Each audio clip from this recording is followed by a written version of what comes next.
اینا میدونن که تاجیک صاحب نداره، برای همین کارا میکنن. همین ان شاء الله که شما صاحب داره، صاحبتون هست ان شاء الله. اول خدا ما هستیم.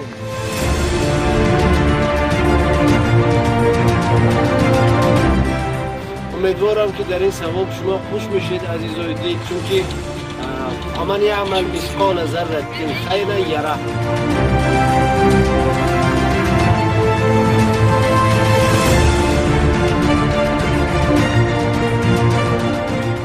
مردمایی که از دیگه منطقه آمده از مسکوس که اوبلاست اون طرف شرایطی برگشت رفتن ندارد، گیرید خانه به خانه تقسیم کنید.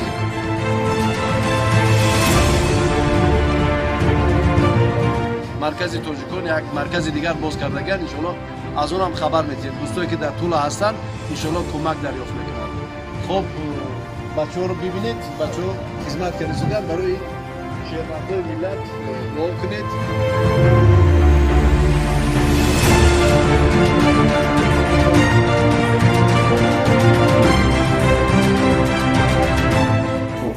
آرام شدید، آرام گرد زنید. بعد جنازه شوهرتون اینجا بردن. اینجا بردن. داد میزنید که مردم از شما راضی است. من این مادر چی روش اومده در اینجا؟ بیچاره شوهرش جنازه‌ش بردن، خودش اومده بود اینجا.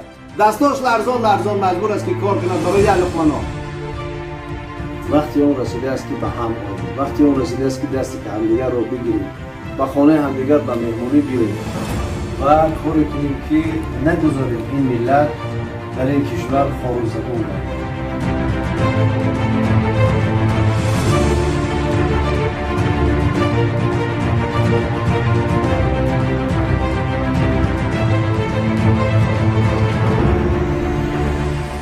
چی بهتر هستی؟ مبارک شما این پلات گذاشتی. چه؟ سر چی خیلی سر؟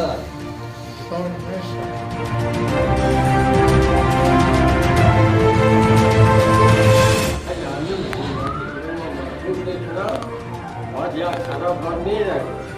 تو بگی مجبوری کار کنی.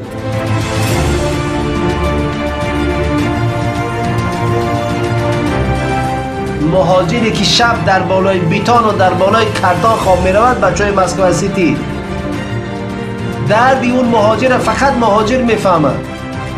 اون کسی که در مرسدس گلن واگن میگردد با بیباهای رنگارنگ در رستوران ها هیچ وقت نمیتوند حس کند که مهاجر چه حال دارد.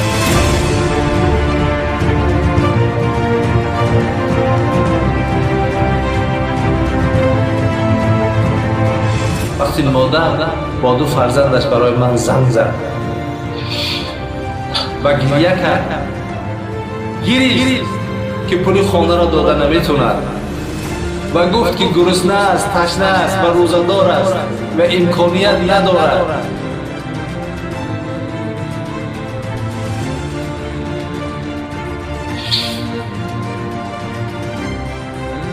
حالا در این حالت باید ما چیکار کنیم؟ کی مردم ما، ملت ما تا این حد پایین غلطیده بود، تا این حد بیکس و بی صاحب مانده بود.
بسم الله الرحمن الرحیم. به نام آن که جان آفرید، سخن گفتن اندر زبان آفرید. همین سخن گفتن ها بود که ما امروز با هم جمع شده ایم و باز سخن خواهیم گفت. و الله به ما زبان آفریده است تا حقیقت را بگوییم. الله به ما زبان داده است تا از حقیقت دفاع کنیم. الله به ما زبان داده است تا واقعیت را گپ بزنیم و از حقیقت دفاع کنیم و از حق گویان دفاع کنیم. و این زبان مسئولیت دارد. در پیشگاه خداوند پرسیده خواهیم شد که از حقیقت گفتیم یا نه، از حقیقت دفاع کردیم یا نه، از حق گو دفاع کردیم یا نه. ما حتما پرسیده خواهیم شد و این مسئولیت ما را وادار کرد تا امروز به هم جمع بیاییم و درباره حقیقت گویی گپ بزنیم. امروز ها روزی رسیده است که حقیقت گویان را دنبال میکنند و حقیقت گویان را تعقیب میکنند. از پی حقیقت گویان هستند تا اینکه زبانشان را ببندند. لیکن الله میگوید اذ جاء الحق و ازحق الباطل، و هر جایی که حق میگوید باطل گریزان میشود. باطل ها امروز کوشش میکنند، حرکت میکنند که حق را بپوشند و حق را خاموش کنند. صدای حق به گوش کسی نرسد، اما حتما خواهد رسید. با همین نیت و با همین شعار ما برنامه امروز را آغاز میکنیم. خوش آمدید تماشابینان گرامی و کارشناسان عزیز که به این برنامه ما دعوت شدید. برنامه فردای تاجیکستان است و برنامه را کشاده گفته اعلام میکنم. برادران عزیز، تماشابینان محترم، هموطنان گرامی، در برنامه امروزه ما که مخصوص برای دفاع از برادری بازداشت شده ما عزت امان است، یک چند بلاگرها را خواهش کردیم تا این در برنامه ما برابر شما نیز شرکت کرده باشند. انا برای همین هم تماشابینان عزیز در برنامه ما 5 نفر کارشناسان هستند، مهمانان هستند. مهمان عزیز محترم ما برادر احمد کریمزاده از امریکا، برادر عزیز محترم ما شریف الدین گدایف از اروپا، برادر فرهاد آدینایف، برادر شیرزاد محمد جانوف و دومولا محمد اقبال صدرالدین مهمان امروزه برنامه ما هستند و عین حال با ما هستند. تماشابینان گرامی، بجز کارشناسان شما نیز می توانید توسط واتساپ با ما همراه شوید، با صحبت ما همراه شوید و فکر و اندیشه خود را بگویید. واتساپ ایما رقمش در نوار نشان داده می شود و همچنین شما از زیر نوار ما در یوتیوب پیگیری کنید. در آنجا سلکه اسکایپ نشان داده شده است. توسط آن سلکه شما می توانید وارد شوید و در برنامه شرکت کنید و ملاحظه های خود را بگویید. برادران عزیز گرامی، مهمانان عزتمند و هموطنان عزیزی که امروز ما را تماشا میکنید، علا قدری حال هر یک شما که خواهش گپ گفتن، خواهش ملاحظه کردن، خواهش سوال دادن دارید، می توانید اگر ویدیویی می خواهید توسط سلکه پیوند اسکایپ که در اپیسانی مانده شده است وارد شوید و اگر می خواهید زنگ بزنید توسط واتساپ یا ایمو که رقمش در نوار نشان داده می شود، مرحمت رقم را بگیرید و با ما تماس بگیرید. حالا گفتم که امروز موضوع ما موضوع بازداشت برادر عزت امان است، زیرا عزت امان عزت تمام مهاجران است. با بازداشت عزت امان، با فشار آوردن به او، با شکستن او، با پایمال کردن حقوق او، حقوق تمام مهاجران پایمال می شود. یعنی ظالمان، ناعادلان نشان دادن می خواهند که هر کاری از دستشان می بیاید می کنند و ما از دست ما چیزی نمی بیاید. زورگویان آنها هستند، دست زوران آنها هستند، همه چیز در دست آنهاست و ما غلامان آنها هستیم، سرخم و زبان کوتاه هستیم و هیچ چیز از دست ما نمی بیاید. پس بیایید ما امروز در این برنامه نشان بدهیم که از دست ما چی می بیاید. حالا با همین سوال سخن اولین را به برادر عزیز گرامی به محمد اقبال صدرالدین مدیر پایگاه اسلامی دهم. بفرمایید.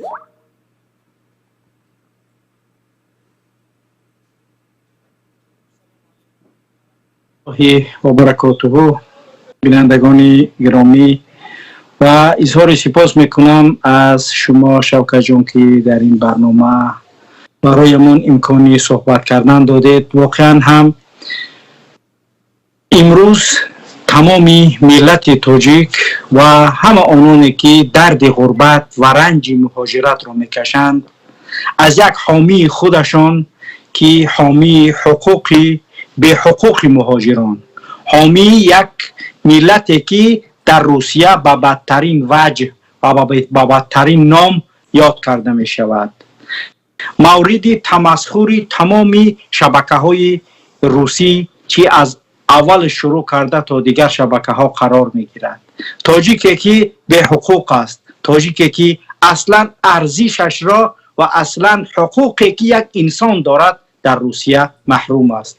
ببینید که چگونه یک حامی این مهاجران شهروندیش از او گرفته می شود که اصلا آگاهی نداشت، در غیابش دادگاه میگذرد که اصلا یگان یعنی آگاهی نداشت و پس از این که شهروندی او را بیکار میکنند برایش آگاه میکنند که شهروندی تو بیکار شده است و می آیند ساعت چند یک شب از خانهش میگیرند و میروند او را به جای نامعلوم و تا هنوزم که هست هیچ خبری موثق از کجا قرار داشتن او یعنی اصلا معلوم نیست.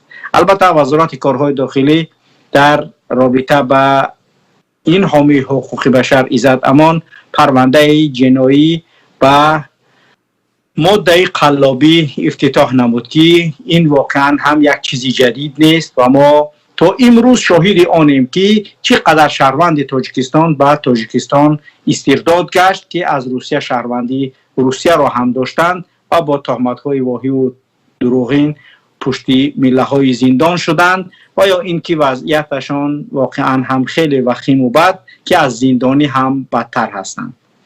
برای تمامی مهاجرانی که در روسیه هستند ما و شما نباید بگوییم که ما کار کردن نمیتوانیم. من یک مهاجر هستم، من یک فردی در یعنی که یک استرایکا کار میکنم یا که در یک جا کار میکنم، در حالی که اگر ما و شما یک جا عمل بکنیم و متکاتف و متحد باشیم کارهای را انجام داده میتوانیم که واقعا هم آدم‌هایی که خیلی یعنی بزرگ هستند کار ما و شما را انجام داده نمیتوانند. ما و شما چنانه که امروز قبل از وارد شدن به این برنامه تصمیم گرفتیم که باید که ما مقاطعه یا اینکه بایکاتی تمام شرکت هایی که در تاجیکستان از طرف عائله امامعلی رحمانوف اداره می شوند باید ما یک جا همه با هم این کار را انجام دهیم. نگوییم که من اگر پول نفرستادم به تاجیکستان چی می شود. نه چنین نیست. ببخشید دوملا اینجا شاید کسانی که وارد برنامه شدند او برنامه شما را ندیدند. مقاطعه یعنی چی؟ یعنی چگونه بایکوت میکنی؟ بله ما تصمیم گرفتیم که واقعا وقتی که خیلی است که ما مبارزه های یعنی حق تلاشانه خودمان را انجام میدهیم و عائله امامعلی رحمانوف را دزدی و غارت ها و جنایت ها و همه آن عمل های خشین و یعنی بدی که در کشور کردند هر روزها توسط اصلاح با مردم یعنی تقدیم میکنیم و مردم هم از این آگاهی دارند که هر روزه ما نشر میکنیم و ما برای اینکه انا همین عائله که از این ملت میدزدد، این ملت غارت میکند، سرمایه های این ملت در دستی انا همین عائله هست، از درواز از اشکاشین شروع کرده تا پنج و قبادیان و از تمام مناطق ختلان و مناطق کوهستانی اگر هر کسی سفر کند اگر بپرسی که این از کی است این از زایر است، این از کی است این از آزاده است، این از کی است این از تخمینه است، تمام مالکیت دولت در حساب یک عائله قرار دارد و اینها شرکت های دارند که اون شرکت ها اقتصاد عائله را بایتر میکند و دست اینها را با ظلم بیشتر یعنی که کشاده میکند. یعنی همه این شرکت ها نگران پول مهاجرانند یا اینکه یعنی که شرکت هایی که در داخل کشور هستند و این شرکت سامان ایر که پول این مهاجر را میدزدد، غارت میکند. چندین برنامه نشر کردیم که چگونه از تاجیکستان یعنی که هواپیماهایی که مثلا با دیگر کشورها میروند با قیمت خیلی پایین، حتی همسایه کشورهای ما قرقیزستان و ازبکستان، ولی سامان ایر باز هم دست از پول این ملت مظلوم نمیبردارد، در حالی که 70 و 80 و 60 یعنی که 1000 روبل از روسیه به تاجیکستان پرواز میکنن و $1000 یا 900 یا $800 از تاجیکستان به روسیه پرواز میکنن. و ما تصمیم گرفتیم که اگر به شرطی که مردم تاجیک بخواهند که مقاطعه کنند یا بایکات کنند با هواپیماهای سامان ایر پرواز نکنند و از روسیه به خانواده هاشون وقتی پول میفرستند همون 4000 یا 5000 برای نخوردن اگر هیچ امکان نداشته باشه هم قدر مبلغ روان که برای دادن پاره دیگه مادرت یا پدرت یا همسرت پول نداشته باشد، همون مبلغ خوردنشون بفرستید، همون مبلغی که امکان زندگی کردن دارن بفرستید، تمام دیگه مبلغ اضافی نفرستید تا اینکه این عائله ورشکسته شود. مبلغ چگونه بفرستند؟ توسط بانک ها؟ حالا فعلا توسط بانک ها میفرستند که یعنی جمالدین نورالیف ما شاهد هستیم که یعنی که پس از بسته شدن شرکتی یعنی که شرکت های پول میفرستادگی که بودن چندین شرکت بود که یعنی که از روسیه به تاجیکستان ارسال مبلغ ها میکردن، یعنی که اونها را همشه منع کرد و یک چیزی واحد یگانه تشکیل کرد تا اینکه همه بیاید به بانک ملی و از اونجا تقسیم شود، یعنی نظارتی کاملی مبلغ های مهاجران و از اونها درصد معین خودش به حساب عائله بگذارد. با همین خاطر میخواهیم که توسط راههای گوناگونی است که مبلغ های شما به تاجیکستان بدون یعنی که درصد معین به نزدیکان شما میرسد. همین مسائل اگر به شرط مهاجرا فکرش بکنن ان شاء الله که پیدا کرده میتونن و اون هم تا روزهای معین تا اینکه ما بتونیم قضیه ایزت امان برادری ما و شما و حامی حقوق مهاجران. البته ایزت امان مخالفی یعنی درباری ما نبود. شخصی از مهاجران اگر بپرسه که ایزت امان نهضتی بود یا از گروه 24 بود یا یگان گروه سیاسی بود، نه، ایزت امان یک فعال حقوق مهاجران بود که حامی حمایتگر حقوق مهاجران بود و مهاجرانی که حمایت نشدن از طرف او پس باید کار کنند که فشار بالای عائله امام رحمانوف بیاید و این کارها را ما انجام داده میتونیم. یک برادر قبل از برنامه از من پرسید که آیا تجارتی پخته را مردم تاجیکستان چگونه میتوانند که منع کنند؟ آیا تجارت سنگ های قیمت بها را، آیا تجارت معدن هایی که از طرف عائله کنده و به خارج برده می شود؟ همه اینها نه، ما بار دیگر تکرار میکنیم آن چیزهای را که ما میبینیم و میتوانیم. لا یکلف الله نفسا الا وسعها. الله سبحانه و تعالی مکلف نمیکرد کسی را مگر به همون طاعت و استطاعتی که میتونه. سامان ایر میتونیم از صفات فارم دارو خریدن میتونیم که دارو نخریم از شرکت های یعنی که دارویی، میتونیم که آب سیاه نخریم، میتونیم از یعنی که سوپرمارکت هایی که مربوط به عائله است از اونها استفاده نبریم، میتونیم کارهایی کنیم که هر چیزی که میدونیم شما با ما داناتر هستید. اهل مکه ادرا بشعابها، یعنی که شما داخل کشور هستید از ما بهتر میدونید که چی چیز از عائله است و پس میتونید که آن چیزایی را که میدونید که مربوط به عائله است از اونها استفاده نبرید. تشکر داملو. برای گفته‌های شما باز برمیگردیم. من شما را قطع میکنم، ببخشید.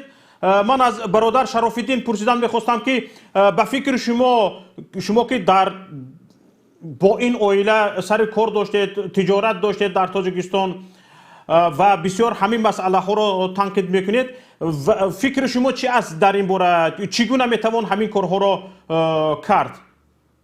یعنی چگونه میتوان با همین واسطه با عائله به حکومت تاجیکستان فشار آورد تا از بازداشت ایزت امان پیشگیری کرد؟ آیا حکومت تاجیکستان همین چیز را پسند میکند؟ درود و سلام برادر شوکت، درود و سلام به همه بینندگان شما. ببینید من چند نکته رو در مورد برادر ایزات امون قید میکنم چرا حکومت دست به این اقدام زد و بعد برمیگردم راههای این رو چگونه میتوانیم فشار بیاوریم. پیش از همه مهاجران محترم باید بدانند که حکومت با تمام امکانیت و وکالت هایی که حکومت یک دولت دارد، آن کارهایی که ایزات امون انجام داد، حکومت با این همه امکانیت هاش 5% یا 10% این فعالیت هایی که بر ذمه حکومت بود اینها را انجام نداد. و دوم هم که شهرت و نفوذ وقتی یک نفر بالا می رود این ترس دیکتاتور رو زیاد کرد و دیکتاتور مجبور شد که دست به جنایت آدمربایی دزدیدن یک ایزات همچون یک جنایت بین المللی دانسته می شود، دست به این جنایت زد. و ما باید چیکار کنیم محترم مهاجران و بینندگان عزیز؟ این اولین نفرانی نیستند که از دست این دیکتاتور رنج میبرند، زندان میشوند، کشته میشوند و بالایشون ظلم کرده میشود. ما باید همه کسا در یک جایگی فعالیت های رسانوی صدا بلند کردن و فشار رسانه‌ای بهترین فشار است، چون که وقتی یکی از سبب‌هایی که حکومت دیکتاتوری در دزدیدن ما سبب شد این فشار رسانه‌ها بود، فشار دوستان و پیروان و هم فکران و هم اندیشگان بود. و اگر همین فشار را مردم زیادتر کنند و مردم جسارت خودش را نشان دهند که در برابر یک دیکتاتوری ترسو، یک دیکتاتوری ناتوان که دست به جنایت این جنایت میزند، یک دیکتاتور این از قدرتمندیش نیست، این از ترسویش دست به چنین جنایت ها میزند و مردم در برابر این دیکتاتوری ترسو جسارت خودش را نشان دهد و توانمندی خودش را نشان دهد، دیکتاتور البته ایزات امون را آزاد میکند. اگر همه مهاجران خواستار باشند، همه مهاجران عزیز ما اگر خواهند که حقوق آنها کسی دیگر حمایت کند، حقوق آنها را کسی دیگر با جرأتانه پشتیبانی کند، باید آنها خودشان امروز پشتیبانی از این اگر ایزات امون کند که جسورانه مردانوار در برابر همه ظلم و ستم توانست از حقوق مهاجران دفاع کند. رحمانوف یک چما است، همین یک انسانی که چما است میخواهد در برابرش دیگرها نیز چما باشد و ملت تاجیک را میخواهد که به مثل خودش چما باشد. شما ببخشید من این حرف رو کوچکی میگویم. چرا این کوچکی میگم؟ تا تمام مهاجران ما فهمند که در اطراف رحمانو ببینید بک صبوروف یک چما هست، تمام اطراف رحمانوف چما ها جمع شدگی هستند. ملت را هم میخواهد به مثل خودش چما کنند. به این خاطر مردم عزیز، مهاجران محترم، من یگانه از شما خواهش این است که شما جرأت نشان دهید. من از ملت شریف تاجیکستان یک خواهش دارم، اگر شما جرأتتان را نشان دهید باور کنید هیچ دیکتاتور، هیچ نفری نمیتواند در برابر شما حرف بگوید، صدای بلند کند. من یگانه فشاری که میتوانیم بالای این دیکتاتور، بالای این دیکتاتوری ترسو به وجود بیاریم، این جرأت خودمون رو نشان دادن، ترس رو از دل خود دور کردن. آن چیزی که امروز ما را اداره میکند ترس است. ترس بدترین چیز است که انسان را مایوس میکند، انسان را بیچاره میکند، به عزت میکند، به ایمان میکند، به شرف میکند. این ترس است. امروز که این مهاجران ما اینقدر خار شدگی‌اند، ذلیل شدگی‌اند، این ترسشان است. این ترسشان است که مهاجران ما را تا این حد به جمشید روشن و دیگرها توصیکاشون را پایان میکنند، میسا میزننشان. به خاطر این همه ترس است. با گفته های دملو محمد اقبال چی گفتنی هستید مسئله بایکوت کردن؟ ببینید این چیزها بسیار خوب هستند، من این چیزها رو دستگیری میکنم، ولی این چیزها با فکر من، با اندیشه من کمی دراز عمله است. ما کارهایی که اولین درجه میکنیم، همه مهاجران باید صدا بلند کنند، همه مهاجران جرأت پیدا کنند، هر یکی آنها باید ایزات امون شود، هر یکی آنها در مقابل حکومت واسه روشن، کوشاد روشن پیام خودشان را به دیکتاتوری ترسو روان کنند. این کارهایی که اکای محمد اقبال گفتند، این کارها میشود، این کارها بسیار اقدامهای خوب هستند که هم در حکومت در داخل تاجیکستان پولی برق را ندهند، انداز از خورد مردم کاری کنند که هم از حساب بودجوی هم از حساب درآمدهای عائلوی آنها شکست کنند. در آن دوره حکومت رژیم دیکتاتوری میتواند شکست خورد. این کارها رو من دستگیری میکنم، ولی باید در برابر این باید جسارت. اولین چیزی که دیکتاتور رو شکست میده این جسارت است، ناترسی مردم است. تشکر برادر عزیز. برادر فرهاد میگفتید که آیا به فکر شما خیلی فکر سر و صداها و مشمش ها زیادند که ایزات امان حالا در بازداشت در مسکو است، مثلا گریم ایزات امان رو به تاجیکستان استرداد کردن، ایزات امان در فلان گوشه روسیه بردن ایزات امان رو و حالا در تاجیکستان علیه ایزات امان عیب اعلان کردن، گفتن ایزات امان آورده شد. وقتی که او استرداد شد به تاجیکستان آمد، ایزات امان رو بازداشت کردیم.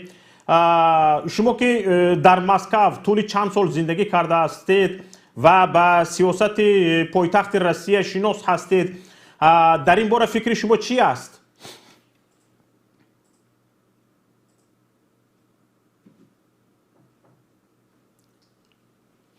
برادر فرهاد.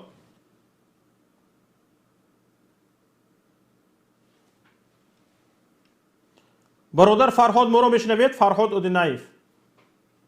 بله میشنم، میکروفون نیست و صدا نیست. سلام علیکم. صدای مرا شنیدید؟ بله بله من صداتون شنیدم. سلام بیننده های پیام، سلام برادران، امیدوارم که همه کسا خوب باشه.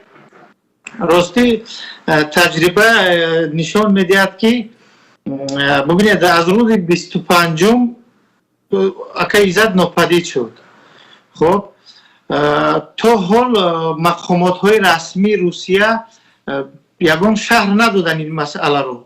ادوکات او کریل جرگنوف در مصاحبهش گفت که مراجعت آنها به مقامداران روسیه وکده به جواب مانده است و این حال در فیسبوک هم اونها مراجعت کردن. فیسبوک رسما به اونها گفت که خلف ایزات رو بازداشت نکرده است. اگر او رسما در روسیه بازداشت نشده باشد یا اگر که در روسیه بازداشت شده باشد، اخراج شده باشد از روسیه، این ترتیبات چگونه است؟ یعنی پروسیدوری که اون رو اخراج کردن با کدام ترتیبات رو اخراج کردن؟ با احتمال زیاد که یگان رسمیات وجود ندارد، یعنی یگان گناه رسما اون رو استرداد نکردن. در این حال وکیل تاجیکستان یعنی وزارت کارهای داخلی تاجیکستان خبر میدهد که ایزات امون از روسیه رانده شد با یک لفظ کوچکی، اونم گویا که در وزارت کارهای داخلی کدام بچه کوچکی کار میکرده باشد، از روسیه ایزات رو رانده بودند. و بگذار اگر که استرداد شده است ایزات امون چرا در این دو سه روزه که این حال گذشت او رو نشان ندادن؟ ما از قضیه برادر شرافالدین نقض میدونیم که اونی که شرافالدین در تاجیکستان رسید شروع کرده از سمالیات تو خونه رفتنش نشان دادن، چرا ایزات رو نشان نمیدن؟ این یک، یعنی که شبهه و گمان ها بسیار است، خبرهای ضد و نقیض است که چگونه او به تاجیکستان استرداد شد. به شعبه کارهای داخلی نوعی پیچرد که شهر مسکو عریضه نوشته شده است از طرف ادوکاتش و اویله اکا ایزات امون. با فیسبوک روسیه عریضه ارسال شده است، تا حال جوابی از اونها نیست، ولی در عین حال وکیل نشان میدهد که گویا ایزات رو بازداشت کرده باشند.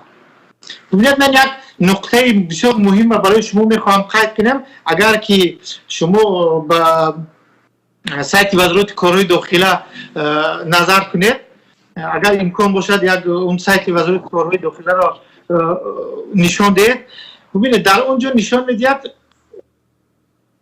در عین حال نشان میدهد که یک دزد را قبیدن.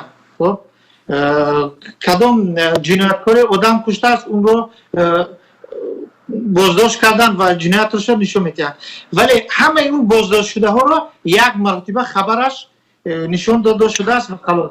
ولی قضیه ایزات امون سه مرتبه یعنی یک مقوله رو یک خبر رو سه مرتبه روی هم گذاشتن. رونده شدن ایزات امون قسم یک، رونده شدن ایزات امون قسم دو، در حالی که خبر همون از چیز دیگر نشده است. برای همون من فکر میکنم قضیه ایزات امون اگر که حکومت میخواهد ایزات امون رو نمیدونم یک فریبگر نشان بدهد، باید که دلیل های رو پیشنهاد کند پیش از اون که اون فریبگر باشد. چون حالا ایزات امون استرداد هم شده باشد، اون حال جنایت صادر شدهش از طرف سود معین نشده است. پس چگونه اون رو در سایت وزارت کارهای داخله همچون یک جنایتکار نشان میدهند؟ این چی معنی داره؟ مگر این ده ها هزار مهاجری که همش استرداد شده میشن، یعنی دپورت کرده میشن، اینا همه رانده شدن از روسیه؟ این چی دشمنی است با مردم؟ این چی دشمنی است با مهاجران؟ یعنی ببینید اینجا یک چیزی عجیب است. مثلا گریم یک نفر استرداد شد به تاجیکستان، برابر قدمش رسیدن به تاجیکستان به او ازلکای عیب اعلان می شود. حالا این به نفری است که او از حقوق خودش باخبر است، از حقوق بین المللی باخبر است، نامزد علوم سیاست شناسی است، حقوق دان است، مرکز دفاع حقوق داشت، نفر بود که تمام نازکی های مهاجرت را میدانست و این نفر برابر رسیدن پایش به تاجیکستان عیبدار اعلان شد، قلاب اعلان شد، با چند عیبش را به گفت شما عوض کردن، حالا 3 عیب عوض شد. انکنون ببینید وقتی که چنین است، این حال زار بیچاره یک مهاجری که صدیه عزت امان حقوقش رو نمیداند، از قانون مهاجرت بخبر است، تقدیر او چی می شود دیگر؟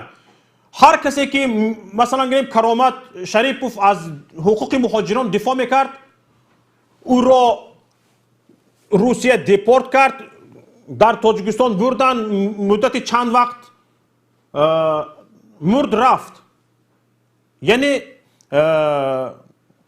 پای تاجیکستان اونقدر یک مکان بی‌خاصیت شده است، یعنی یک جای شده است که زندان برای دیگر اندیشان، زندان برای آنهایی که با سیاست کارناشیمی امروزه موافق نیست یا اینکه یگان فکری دیگر دارد. پایش برابر رسیدن به تاجیکستان یا دنبال سیما میسد میمیرد یا زندان میشود یا اینکه برابر رسیدنش میبرند علیهش عیب اعلان میکنند. اکنون آنهایی که از حقوقشان بخبر بودن حالشان چنین است.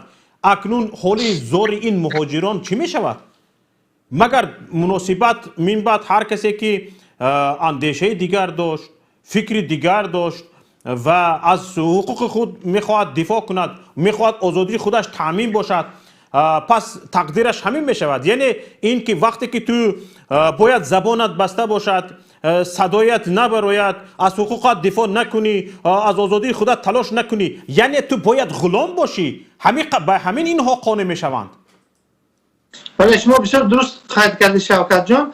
من با اکه ایزات از سال 2008 یک جا کار میکنیم، یعنی من زیاده 7-8 سال در اون سازمانی که ما با اکه ایزات یک جا تاسیس دادیم، اون اول نامش سازمان جوانان بود، بعد من اون را در مینیوستی روسیه همچون سازمان حقوق مهاجران یعنی پومش میگرانت هم به قید گرفتیم. ولی اکه ایزات بسیار آدمی باسواد است، آدمی زیرک است، آدمی دانه است. اون ایزاتی من میدونم، اون ایزاتی که من میشناسم اون رو بازداشت کردن.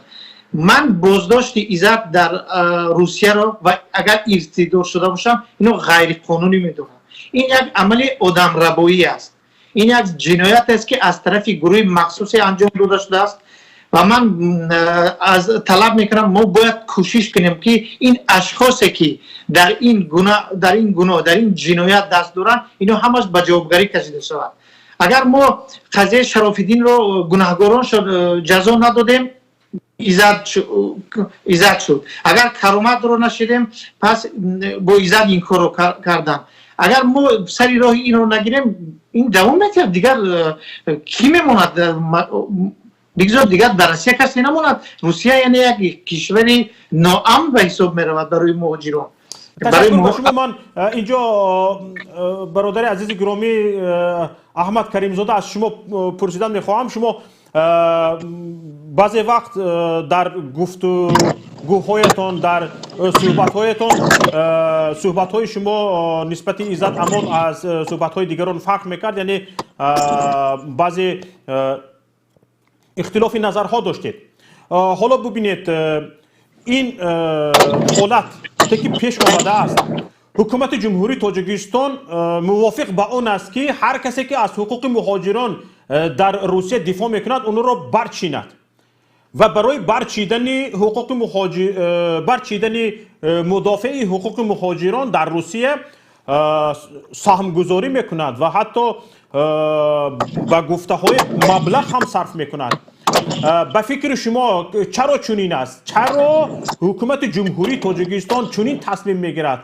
یعنی ببینید اگر حکومت جمهوری تاجیکستان امروز اگر هوسمندی بازداشت ایزات امان و استرداد ایزات امان نمی بود، ایزات امان هیچ گناه و هیچ نقصان و هیچ عیب در روسیه صادر نکرده است. او تمام قدمهایش را شمرده میماند، همه کارهایش را رسما اجرا میکرد.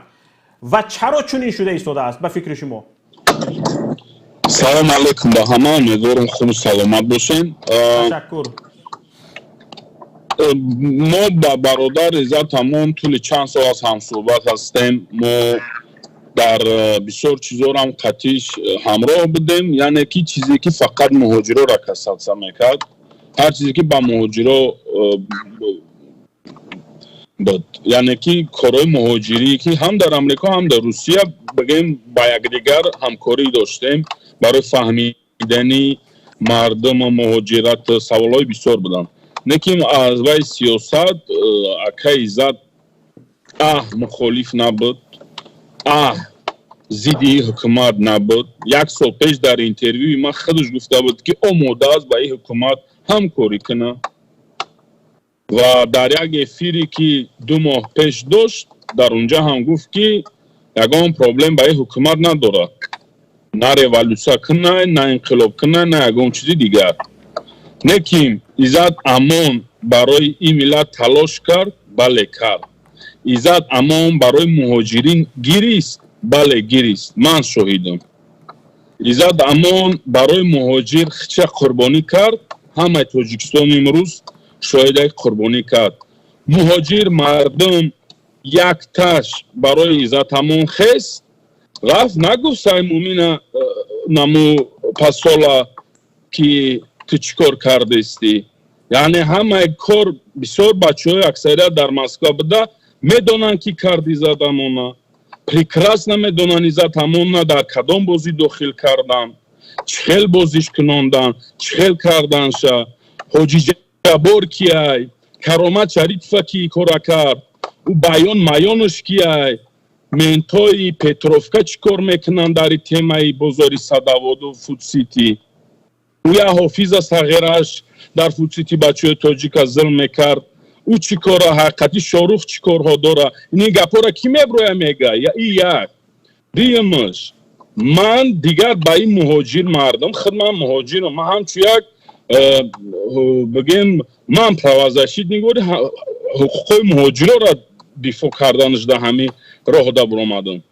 لیکن مهاجر مردم این شبانه روز نشان داد که نمیارزن، نه ایزات امون نمیارزن، نه کرامت شریف. ده ها ایزات میاین، ده ها ایزات نمیخیل یک نیمه میکنن از بالای سرشان، قربانی میشون. مهاجر چخیل خاموش بود، خاموش میشوه. اکای شرافیدین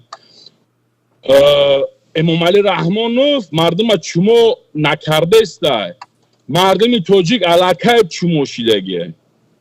به پرده گپ زنین، به مسکه بزنین، چخیلی هست همون خیلی گپ زنین دیگر روی خاطر نبینین. و حاجی جباری عروبکشای قطی جورای فیزبش نکش، قطی جورای رحیم رمضانش چی به امروز خاموش های ترساندن شاید با ریک میبروین خطونا پل چوش میتن میگن ما مهاجر را یاردم میکنیم. همین یاردم شما یعنی سفسط بیایم برادر سفسط‌ها را بس کنیم. این مردم کنکریت نه دستورد کردن نمیتونه. این مردم نمیخواه. این مردم در عزت امان، این مردم در احمد، مردم در محمد اقبال در کار نیست. این مردم میگه ما چماییم. پس چی باید کرد به فکر شما؟ من با خودم قرار بردم اگر عزت امان امروز این مردم برای عزت امان که میلیون برابر از من در زیادتر برای مهاجر خدمتاش رسیدگی که هیچ کار نکردن دور میستیم میگیم در حقشون دعا میکنیم. ما مسلمانیم. از همه چیزی بهترین برای تاجیک دعا میکنیم میگردیم. تمام. بله. با دعاهای ما این خیلی است که خداوندا خودت بکن، خداوندا خودت جزای اینها را بده. خداوند الکه جزای ما را داده است. ما به صاحب گشته مردم حال هم خوب است. مردم چی رجدت داره کی رجدت داره نامعلوم است. برای چی انتظار چیست؟ انتظار مهدی نمیآید در زمان شما. شاگردای مهدی میآیند میگیرن قربانی شما میکنن شما اگزامی نگذشته هستین برادر عزیز. خیلی رفتار خطی نمیشوه. پگه از این همه جای عزت امان ده یگان کس اومده نیست که جای عزت امان را بگیره. من شما را میگم کی میآیند اونمو بیان هایی که زیدی کرامت شد زده بودن همه کروگ آدم ها میآیند. مردم حالش مهاجرا را بعد یک سال بعد ببینین چی میشه. یک سال هم نه نیم سال. گپایی که اکای محمد اقبال میگم من یک سالشی در یک هر افیر میگم برادرو در دستی ما حکومت خمونه باید خمون سکت کنیم. پل روان کنی تو کم کنین. 6 ماه بجقین خمونه پل روی نکنین. همو اویله رحمان خودش از تاجیکستان میگیره میره. نه انقلاب در کره نه اون چیزی دیگه. مردم میکنه گپ یک کس میگیره. مال چند نمود و یا خیلی میگن که تاجیک الटरनेटिव نداره میگه انتخاب نداره. چخل نداره. پیمان داره. گروه 24 داره. برادرای مستقل داره. عزت امان داشته او روزا. با چخل الटरनेटिव در کره. значит مردم ده اینمی ظلم اینمی چموگری معقول بده. بله. این فکری من. تشکر زیاد برادر عزیز. برادر عبدالرحمن شیرزاد محمد جانوف که با عبدالرحمن مشهوره. شما که جوان هستید و اوداتوری خود را دارید و بیشتر از حقوق دینداران محافظت میکنید و امروز چنانه که شما دعوا دارید 97% مردم تاجیکستان مسلمان هستند و مردم مسلمان باید ترسش یگانه از الله باشد، یگانه از خدا باشد. اینجا بیایید برادر عبدالرحمن واقعیت رو بنگریم. لیکن نه فقط مردم عادی، نه فقط مردم قطاری، امروز حتی کسانی که میدونن 100% که باید ترس آنها یگانه از الله باشد، ترس آنها فقط از الله باشد و واقعیت را بگویند. قل الحق ولو مر، بگو حق را اگرچنده که تلخ باشد، امر پروردگار امر رسول اکرم صلی الله علیه و سلم است. این 97% مسلمان دیگه میلش مردم قطاری، حتی دامنه‌ها، حتی علماهای دین، نفرانی که مدرسه خوندن، در خارج تحصیل کردن، تمام رد شدن پنهان، هیچ کس نمیبیند آنها را. و شما هر روز برنامه میکنید درباره دفاع از ریش آنها، دفاع از سطر آنها، دفاع از حقوق دینی آنها، دفاع از مسجد، دفاع از و هکذا.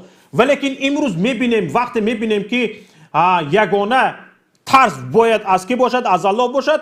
لیکن ترس از الله فراموش شده است. کسی که از الله میترسد یگان ترس دیگر به دلش نمی بیاید. چرا امروز چنین شده است که با تمام وجود جان میزنید و میگوید که باید از حقوق دفاع کرد، باید حقوق این مسلمان این خیل باشد، باید از سطرش دفاع کرد، باید از حجابش دفاع کرد. درست بگذار چنین باشد. لیکن حال امروزه رو ببینید.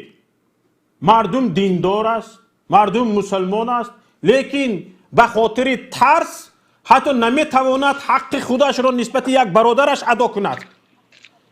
به خاطر ترس حتی نمیتواند که برادرش و نفری که از حق او تمام جانش را به خطر گذاشته، جان فدایی کرده، دفاع کرده بود، دیگه پروایی ندارد، دیگه همه خاموش است. چرا چنین است به فکر شما؟ میتونم پسر کمک شرکت بفرمایید. السلام علیکم و رحمت الله و برکاته. برادران و خواهران عزیز و شخصانی که ما را دیده ایستادند. البته که بنیاد سوالی خوب دارین که مثال زیاد از 90% ملت توجیک مسلمان باشند و مسلمان باید تنها از الله بترسد. چرا آنها از الله نمیترسند بلکه از این ظالم ها میترسند؟ مسلمان وقتی که علم داشته باشه، البته که مسلمانی علمدار با علم میفهمه و میدوند که باید از الله تنها، الله یک و یگانه بترسه. اما وقتی که در بین ملت توجیک داعی ها را، علما را همه را گرفته زندانی کردند و امروز در مسجدهای توجیکستان وقتی که مردم میروند نماز خواندن، در اونجا تنها میشنوند که شکرانه چنین دولت کنید، شکرانه چنین سرزمین کنید، خدا با شکر که سال 92 نیست، شکرانه کنید که چنین پیشوا داریم، دعا کنید که 1000 سال دیگر در توجیکستان شاه باشد. وقتی که حتی در مسجد ها نمیگویند که از الله بترسین. رسول اکرم صلی الله علیه و سلم این خیلی که آن خیلی گفت و اینها مثال گبیست. این کار یک روزینه نیست که شوکت برادران، این کارهای 10 ساله است که وقتی که طالب العلم های ما در دولت های عرب، در دولت های پیش تحصیل میکردن، این وظیفه آنها بود که بیاید مردم دعوت کنند تا که مردم تنها از الله بترسه. تمام. اما قانون ها برآوردن که کسی که به تاجیکستان بر نمیگرده، مثال نسبت آنها ما پرونده هوی میکنیم، شده میکنیم و آنها را ما زندانی میکنیم و حتی آنها را با راههای فریب دعوت کردن، در تاجیکستان زندانی کردن. امروز مردم مان یعنی که جاهل، مردم نمیفهمد. مردم مثال گپ توبه کلام خدا از یک بندهش، از یک ظالم زیادتر میترسد نظر به خدا. این یکی از پرابلم های مهم باشد که و این یگونه رو اگر که راهش میخواهید، یگونه رو همینه که طالب العلم ها از بحر جانشون چگونه که اونها از بحر زندگیشون گذشتگن، در راه خداوند، در راه علمگیری زندگی خودشون صرف کردگن، مثال هجرت کنن و چی میگن دعوت خود رو به نهایت خوب کنن، نه اینکه رنگ یک خیل ملاها در تاجیکستان با آنها در کمپرمیز بروند و در هر یک برآمدهشان بگن که شکرانه جناب علی کنین و شکرانه رستم امام علی کنین. ببینید برادر عزیز، اینجا مرا تقریبا 11,500 نفر زیاد تماشا میکنند، همگی نزدیک به 3,000 نفر لایک موندن، تکمه لایک پخش کردن. تقریبا 7,000 نفر انسان در حراس اون است که همین لایک رو پخش کنم اگر امام علی رحمان میبیند، سیمومین یتیمیف میبیند. او برادران شما رو نمیبیند، حتی آفرنده همین یوتیوب دیده نمیتواند شما رو. لایک رو پخش کنید تا دیگران از این برنامه باخبر شوند، تا اینکه مردم از این سخنها باخبر شوند، از حقوق خود باخبر شوند و ما باید پیش برویم، باید هر یکی ما عزت امان بشویم. برادران عزیز، خواهران گرامی و هموطنان عزیز، برای همین برادر عبدالرحمن حالا ما باز انشاءالله به سخنهای شما برمیگردیم. اینجا چند تا زنگ ها آمده است، زنگ را قبول میکنیم. لطفاً کارشناسان عزیز از علاقه دور نشوید، شاید به شما نیست کاربران ما و تماشابینان ما سوال دهند و از شما یگان چیز پرسیدنی باشند. برای همین خواهش میکنم در علاقه مانید، ما زنگ تلفنی قبول میکنیم. الو، سلام علیکم. و علیکم السلام و رحمت الله و برکاته. همه کسا خوب است. بله بفرمایید برادر عزیز، چی سوال، ملاحظه، یگان فکر، اندیشه، هر چیزی داشته باشید بفرمایید. فقط کوتاه، اخچم، مختصر، تا اینکه نوبت به دیگر رو برسد. فکر اندیشه ما هم فکریه که اما درون تاجیکستان این همین لاموی ما باید گپ زننده، یعنی حجیم دیگه درباره زن شوهر نکنه به اون مچتایو خیزه گپ زنه، در حقیقت جای باید دفاع کنه. بله مردم گوش میکنه، اگر که میکنه اینا گوش کنه. حجی میرزو میکنی بکو، من میکنم چهار ماندگی چهارتونه ابرو تم میریزه. بله درست است. اون میشنه، اون روز یا بیدار شد دیدون 24 نهضتی های میگه وقتی تو حقیقت بگو میشون تو 24 نهضتی درست. ما اینا یگان گروه نیست، ما یگان گروه نیست، ما اینا وقتی حقیقت اینا شما این برنامه رو سرچویش در گفتید حقیقت که پروردگار کردی بابا گفت زنی که ما خیلی گفتیم وقتش ده شما که میفهمین قرآن ایمان اسلام رو میفهمین شما چی میگید ما دب نمیزنید پرینسیپ اینها زیاد شدگی، پرینسیپ کشاله کردنشون وزمین شاید باید اینها رو درک کرد. برادر عزیز یکان گفتنی دیگر نباشد ما نوبت رو به دیگران دهیم.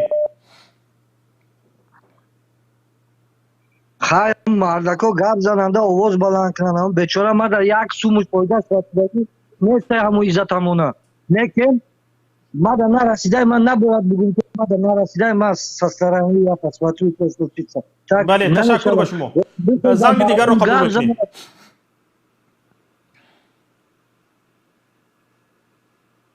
الو الو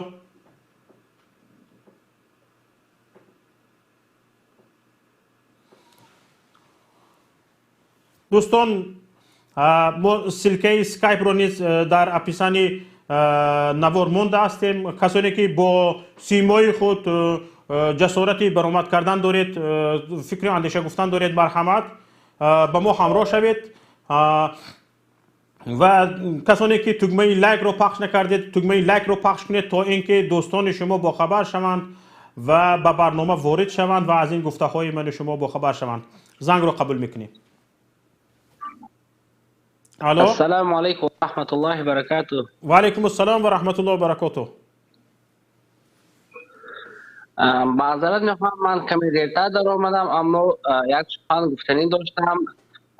برادر احمد کریم با فکر من صحبت کردم آقای مهاجرانی که صدا بلند نمیکنند، مهاجران ارزنده یعنی صدا بلند کردن که این ندارن که یک لیدر داشته باشند در روسیه.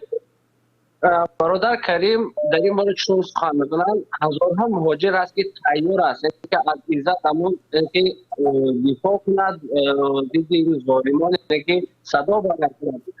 بله کنی آنها برای ما در کجایند؟ کسی نیست. معذرت میخوام. الو میگم آنها در کجایند همون هزاران؟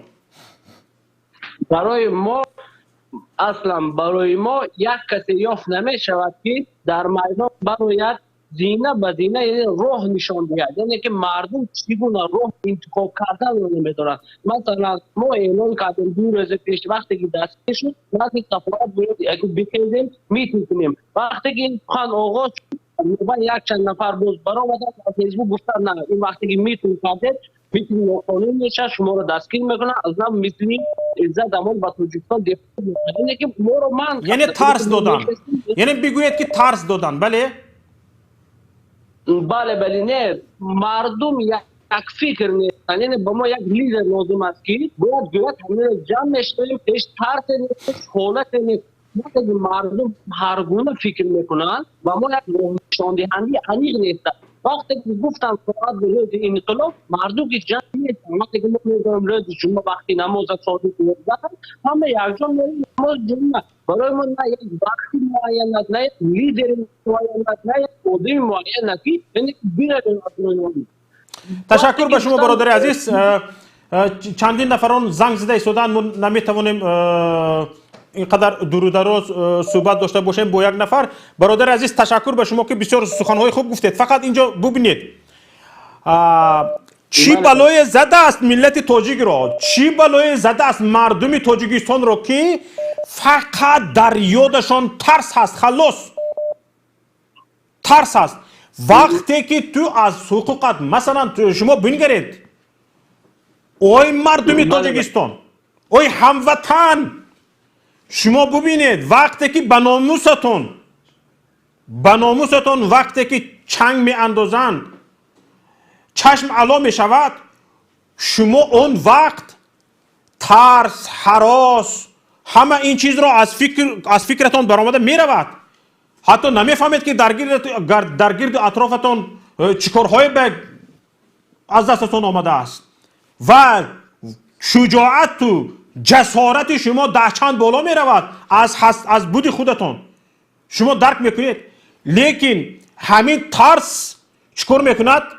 همین ترس انسان رو به درجه ببخشید دیوس میکند، به درجه بیناموس میکند، به درجه خونسرد میکند که حتی پروای ناموسش رو ندارد، حتی پروای حقوقش رو ندارد، حتی پروای اون رو ندارد که همین نوبت او هم میبیاید. امروز نوبت عزت آمد می، نوبت کرامت شریفوف بود، مقصود ابراهیموف بود و دیگران بود، محمد روزی اسکندروف بود و دیگران بود. آمد نوبت ایزد امون هم آمد. این بزرگان نوبتش آمد شد. نوبت تو نمیآید میگر، نوبت تو میآید.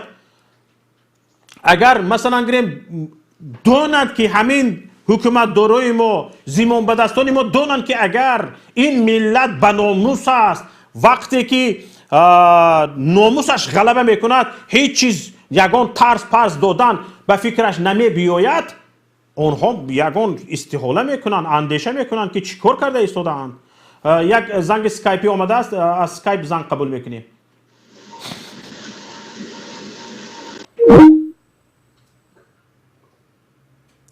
خاموش کردند. زنگ نو رو قبول میکنیم. الو، سلام علیکم و رحمت الله. و علیکم السلام و رحمت الله و برکاته. سلام عرض میکنم خدمت شما و تمام بینندگان و اینچنین مهمانان که خدمت شما قرار دارن. میخوام اینجا یک چند نکته رو بلندتر گپ زنید دوستان. میخوام یک چند نکته رو اینجا بیان کنم. بله بفرمایید. مشکلی که شما خواهید کردید از ضعف مسلمان ها و از پرابلم هایی که مسلمان رو نه تنها در تاجیکستان بلکه در تمام دنیا دامنگیر است این مشکلات، این پرابلم ها. مشکلات اساسی ما اولا این علماهایی هستند که این امت رو تربیه میکنن، این امت رو روح قوی میبخشن، یعنی معنویت از غذای معنوی تأمین میکنن. اولین چیزی که برای این مسلمان ها شد، یعنی این کسانی که غذا تأمین میکنن اینها را از بین بردن. پیش از اونی که اینها را از بین میبردن، اینها باید اولین کار را که اجرا میکردن مسلمان ها را، یعنی درباره شجاعت زیادتر صحبت میکردن، یعنی خصوصا درباره جهاد. هر وقتی که مسلمان ها از این چیز، از این معرکه مهم رو گرداندن، در تمام سرزمین ها در تمام دنیا خار زلی شدگی. ببخشید برادر، حالا ما به جهاد نرفتیم. ببخشید نگاه کنید برادر عزیز، حالا دوملا محمد اقبال اینجا چند پیشنهاد کردند. در وی نه خونریزی است، نه جنگ است، نه جدال هست. آرامونه آسایشته. وقتی که همین مهاجر 1.5-2 میلیون مهاجر به تاجیکستان پول نمیفرستاند، حالا درباره کمیسیه گپ زده ایستادیم، از وی پول کمیسیه میگیرد گفته ایستادیم. تنها این نیست.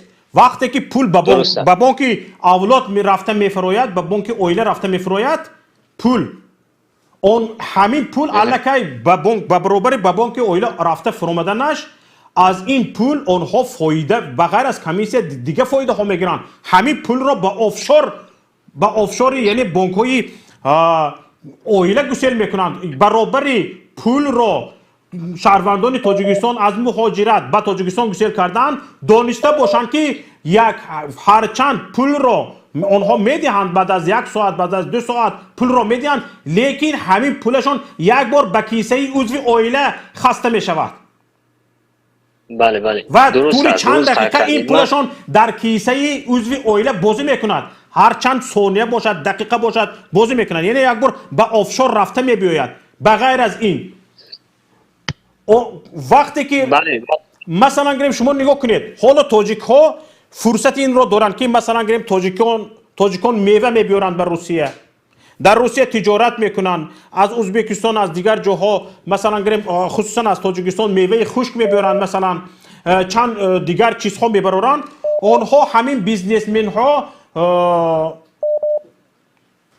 راهش را دارن که مثلا گریم در روسیه به پول نیاز دارند، در روسیه به پول نیاز دارند، اما مثلا گریم همین پولشان رو در تاجیکستان از تاجیکستان آورده نمیتونند به روسیه.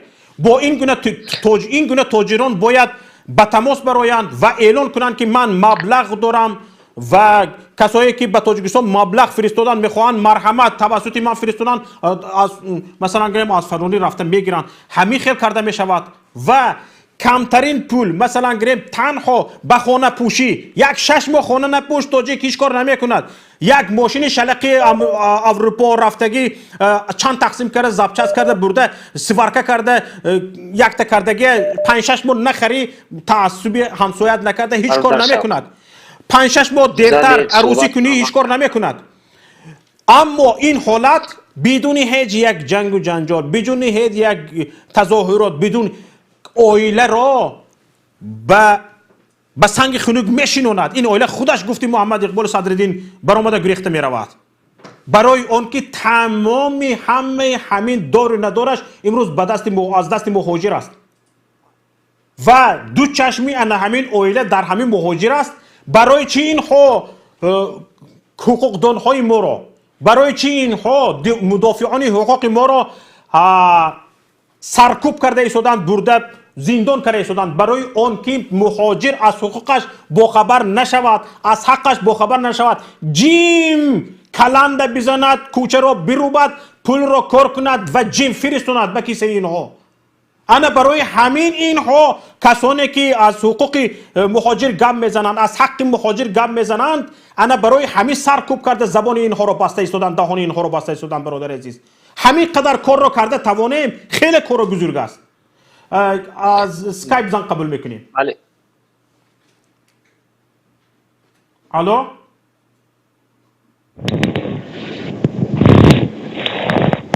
الو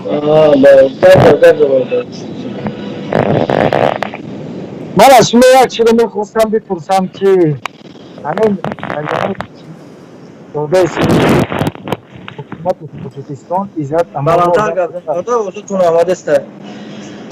لبای اوضاع ما رفته است خوب شده؟ بله صدایتون آماده است. کم ترخواست آماده است براتون. خب من نوشتیکو را میگیرم ان شاءالله که خوب میشه. بله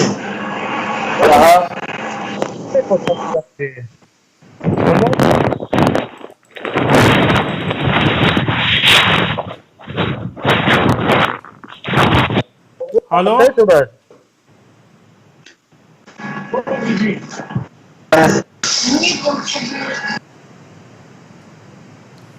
برادر صدایشون قطع شد. برادر عزیز گرامی احمد کریم زاده، شما که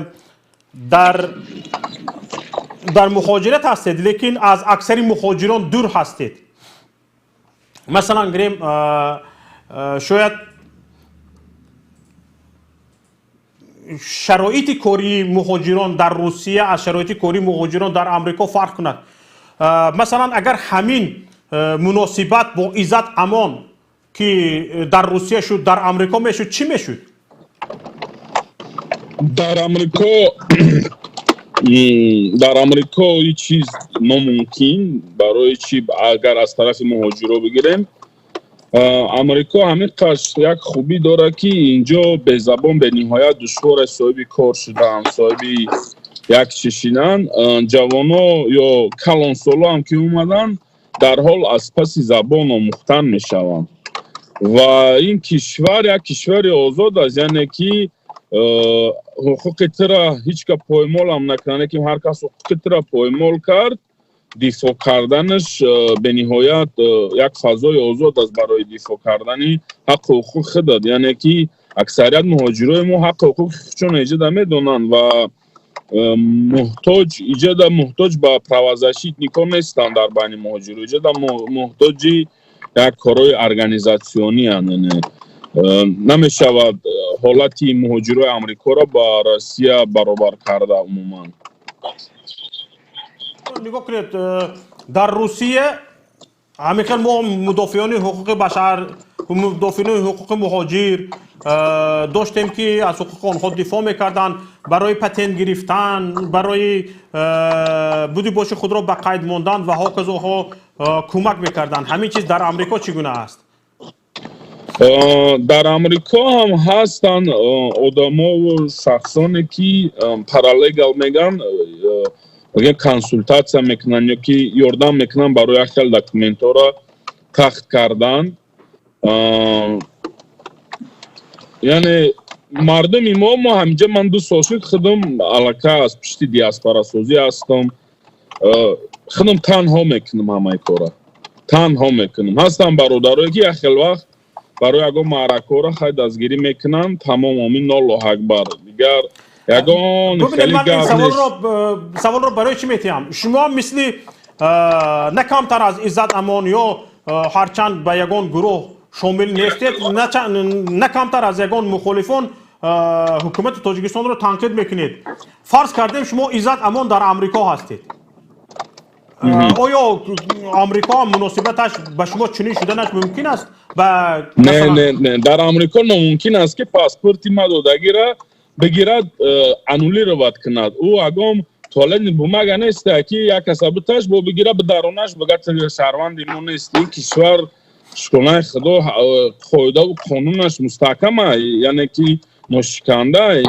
ягон бор ман хел надидам ки як каса паспортча аннулировать кунанд барои тимоли барои правозащитни инҷа ба барои правозащитнико бо бисёр мегӯм ки як фазои озоду условиҳои нағз бо ҳамун ҳукумат худаш ёрдаму дастгирӣ мекунанд. яъне дастгирии молӣ ҳам мекунанд. агар шумо бупурсен дастгирии молӣ ҳам мекунанд ки барои интегратсияи комьюнити бигем тоҷикӣ ба мардуми амрикоӣ, барои ҳамаи корҳо ҳар чизе ки Иззат Амон мекард, агар дар Амрико каси корора куна, яъне ӯ ҳукумат навсретиш меравад, дастгириш мекунад. ин хел гапу кор нест ки ба фикри шумо ҳамчун як шахсе ки дар Русия нестед, дар Русия кор намекунед, дар Амрико кор мекунед, ҳамчун нигоҳ аз берун, ба фикри шумо аннулировать кардани паспорти Иззат Амон ё ки Каромат Шарипов ва истирдоди онҳо ба Тоҷикистон, ин пеш аз ҳама ба фикри шумо беҳурматӣ кардан нисбати шиносномаи худ, нисбати шаҳрванди худ, нисбати оне ки ба қонуни ту тобеъ шудан хостааст, нисбати оне ки дар кишвари ту ҳамчун шаҳрванди ту зиндагӣ кардан хостааст, ин яъне поймол кардани қонуни худ, поймол кардани чӣ мегӯяд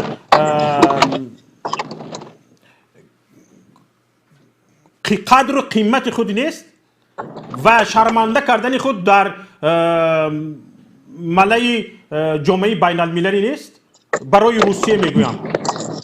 бале, ҳатман Русия аллакай худаш як давлати шарманда аст. бибинем ки 6-7 соли охир шид ягон давлати бигем худша ҳурмат мекардагӣ давлати озод, давлатҳои аврупоӣ, Амрико, Канада бо ӯ ягон кас рафтомад надоранд. ҳозир стратегически партнёрои Россия на Тоҷикистони диктатурияй, Қирғизистони неудачникай, Узбекистони диктатурияй, Қазоқистони диктатурияй, Белорусияи диктатурияй, Зимбабвеи диктатурияй, 4 африкански давлате ки минус $10 миллиард диктатуриян, шоҳигариян.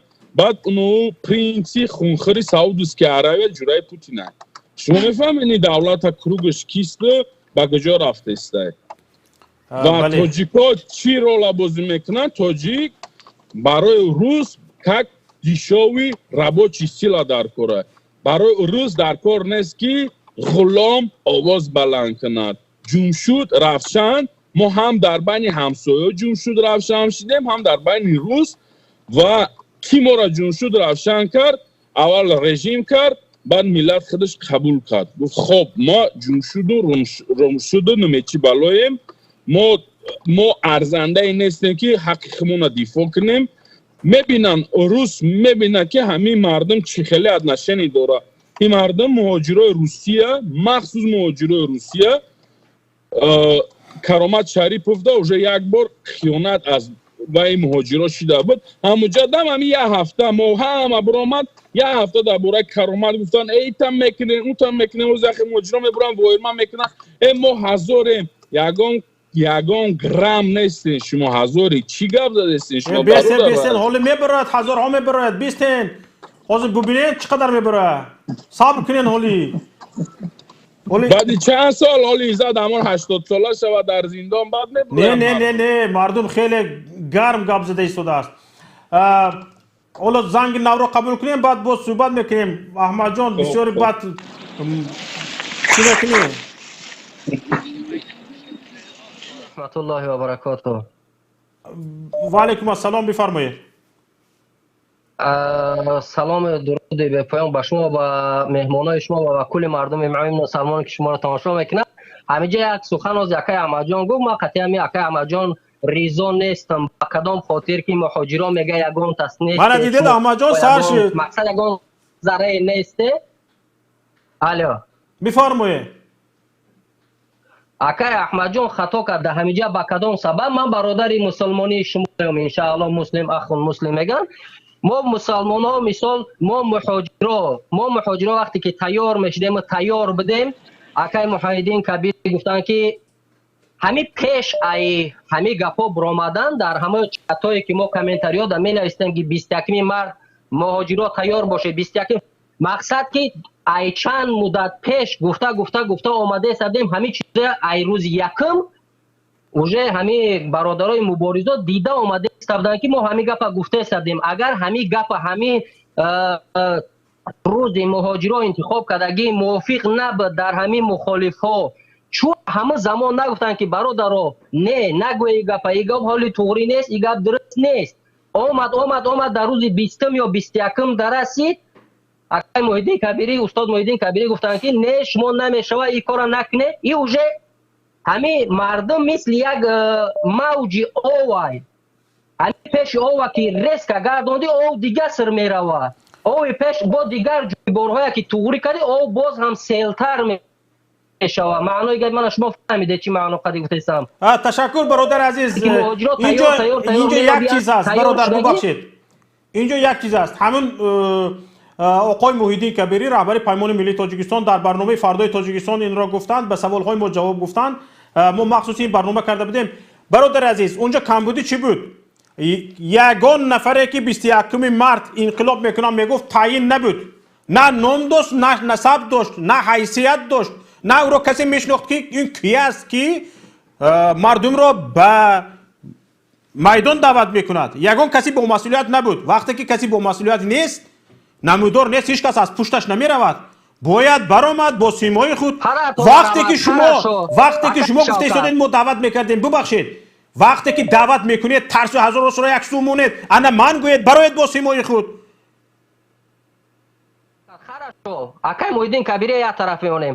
худи акай Иззат Амон вақте ки дар балниса ҳамаи барномаҳоя тамошо мекунем вақте ки акай Иззат Амон худ дар балниса буд ҳами якдо недопонят ки гуфти русо произошло акай Иззат Амон худ гуфт ки ман аз балниса мебурам и кора ҷиддӣ мегирем дига хел мекунем ҳама тайёр боше. вақте ки ай балниса буромад умуман хаб шид вообще как будто ки акай Иззат Амон дига инсон ай балниса буромад. иам як пешгирӣ мисол ҳама мавҷи инсонояй ё ки дар бораи эшон муллоҳо гав мезананд. эшон Нурдинҷон гуфта ки ман дар падари худ қавл додагӣ будам ки ба зидди ин режим ҳаргиз мақсад ба зидди Раҳмонов ба зидди ин режим овоз баланд намекунам. фалучаица қавли ба падар додагӣ ай қавли ё ки ай амри Аллоҳа болотар меистад. намефаҳмам просто пешвоҳое ки мехоҳанд мардум да беҳбудӣ кунанд ва баръакс худшон рафтор мекунанд. ман просто як одами оддӣ намефаҳмам ин ҳамин чизо. агар шумо метонед фаҳмонед ба мо. ташаккур ба шумо. биёед аз мавзӯъ дур наравем. бародар Муҳаммад Иқболи Садриддин.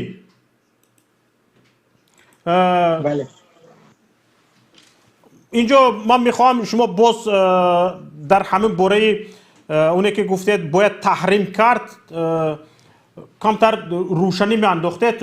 он вақте ки шумо суҳбат мекардед аксари тамошобинони мо набуданд. тақрибан аз 4 1 ҳиссаашон суханҳои шуморо шуниданд. بسیار یک فکر جالب گفتید. من وقتی که برنامه شما رو گوش کردم واقعا فکر کردم چرا همین چیزها چند وقت باز رو نزد. مثلا یک فکر جالب است بسیار. حاضر چند اندیشه ها هم در من خطور کرده ایستاده است. ببینید چگونه باید به این تصمیم گرفت، چگونه باید مهاجران را باور کنند.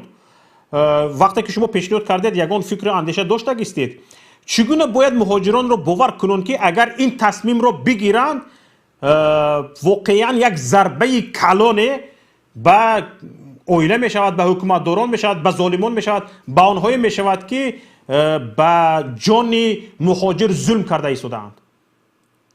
خب بله، بار دیگر در قضیه بایکوت یا اینکه تحریم شرکت های مربوط به اویله با تمام مردم تاجیکستان، من همچون شخصی که در قضیه شناخت اویله و این شجره خبیثه خیلی یعنی معلومات زیاده تقدیم بینندگان کردیم و صدها نوار از جنایت های اقتصادی اویله امامعلی رحمانو توسط اصلاح با مردم برنامه نشر کردیم و خوب میدانند همه که رژیم کنونی با اقتصادی که غنی کرده است خودش با همون افتخار دارد. بارها نشر کردم که یعنی یک رستم، یک اسب رستم سالانه مصرفش 100,000 است. سالانه مصرفی یک تاجیک اگر خوب یک اویله از 7 نفر عبارت باشد، خوب اگر حساب کنید شما یعنی $2,500 $2,500 نیست بالا، ولی مصرف یک اسب رستم 100,000 است.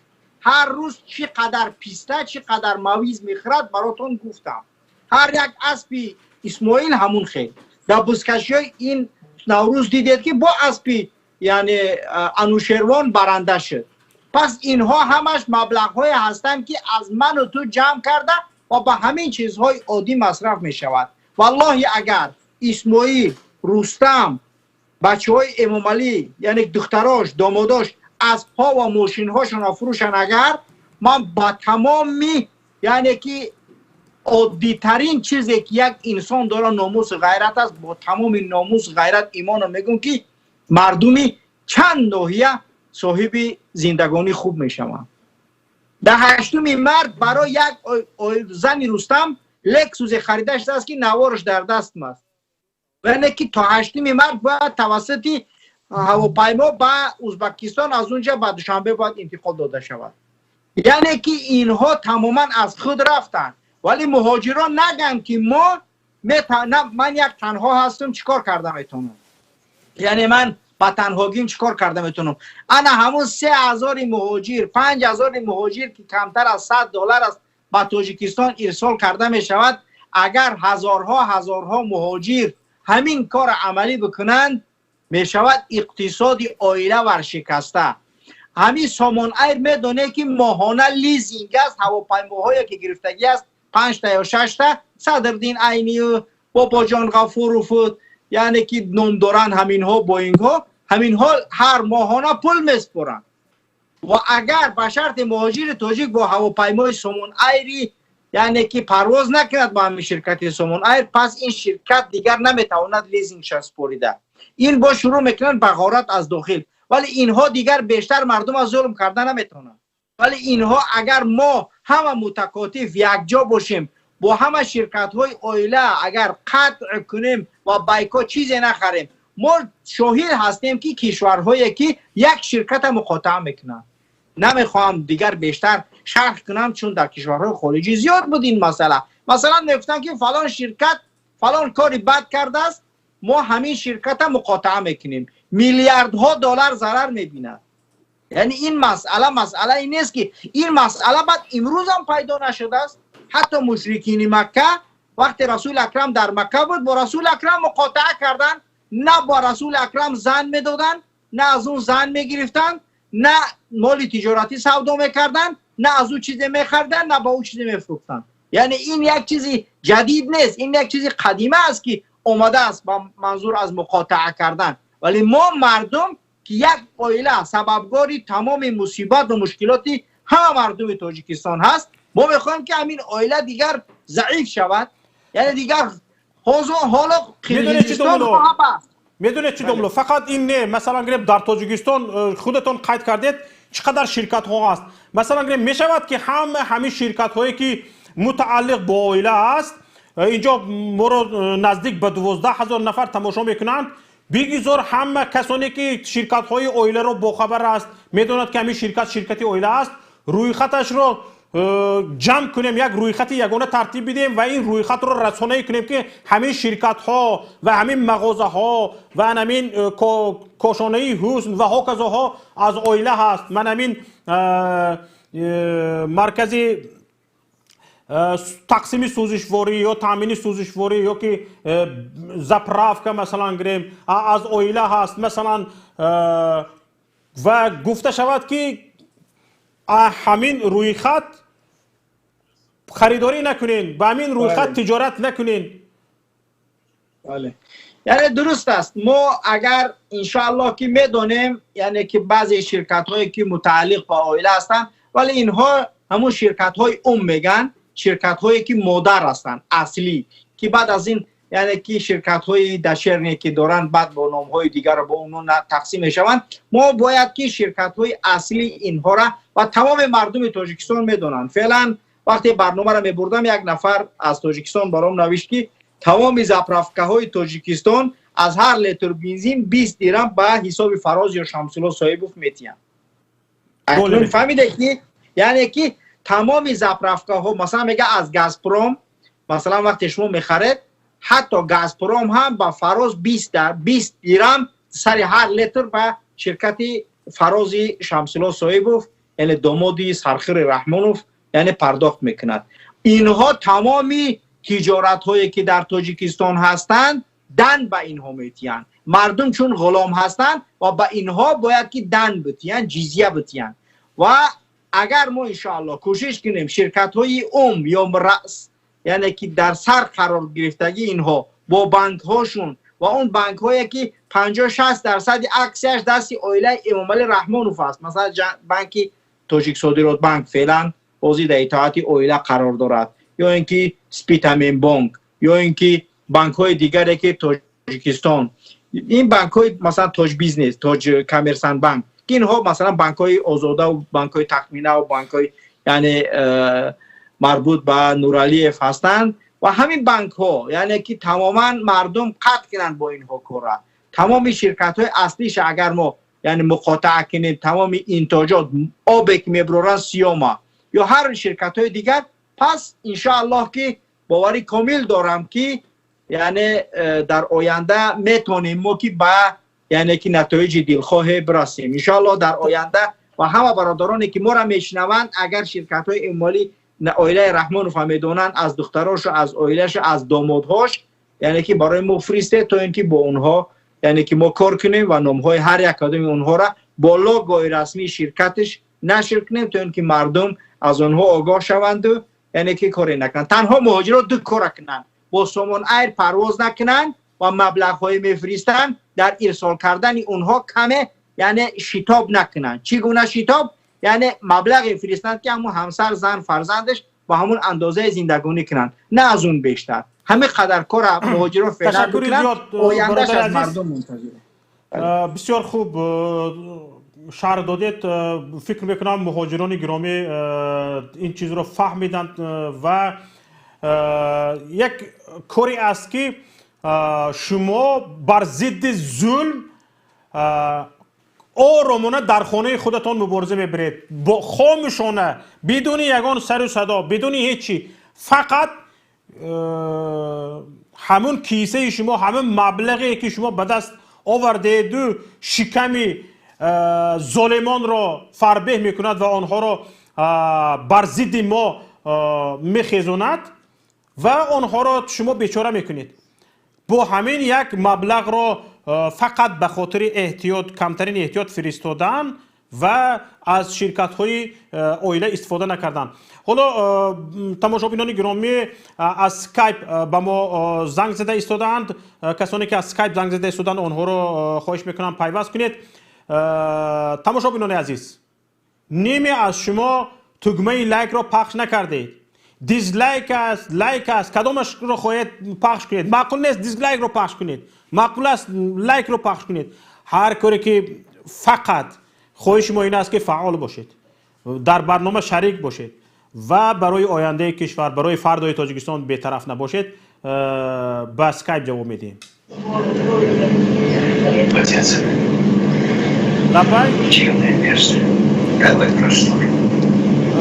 شما دیگه تلویزیون رو خاموش کنید و با ما باشید.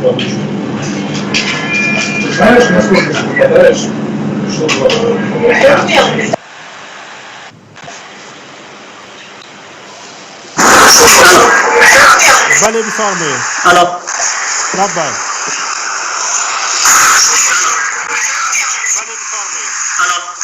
ما شما رو میشنویم.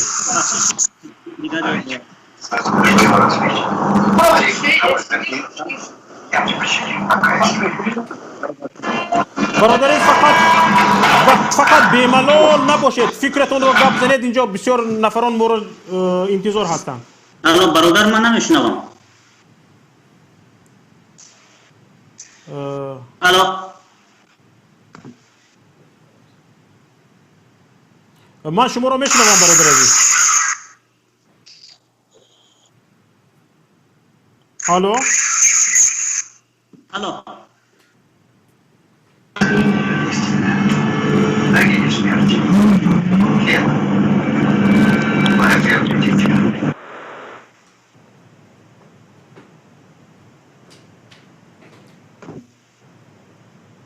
الو.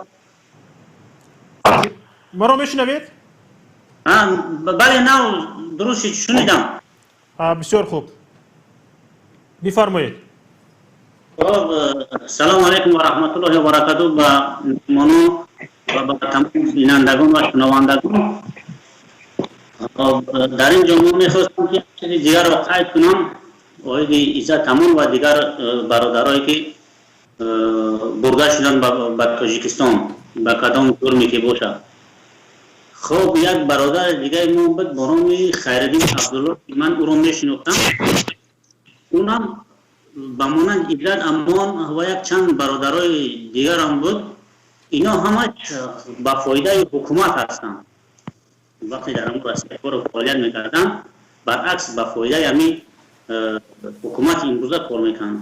اما ما نمیدونیم که حکومت ما با کجاش فکر میکنه، چون این آدمایی که با فایده خود کار میکنن اونا را به هر بهانه دستگیر کرده و به تاجیکستان میبرن.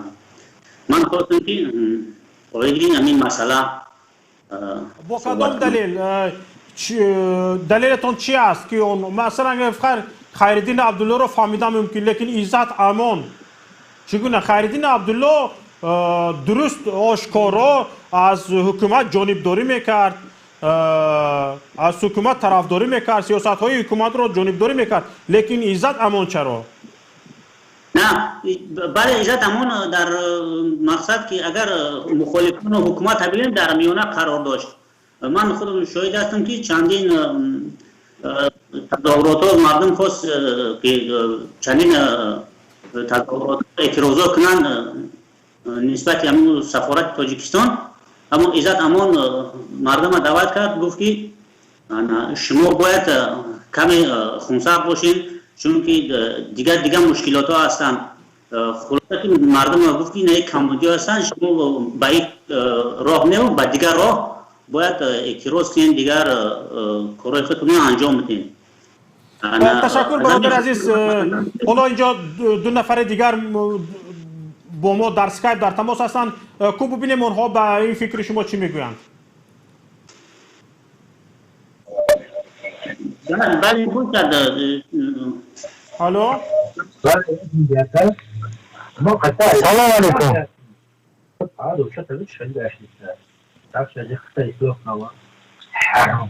بفرمایید. سلام علیکم به کل هموطنان عزیز.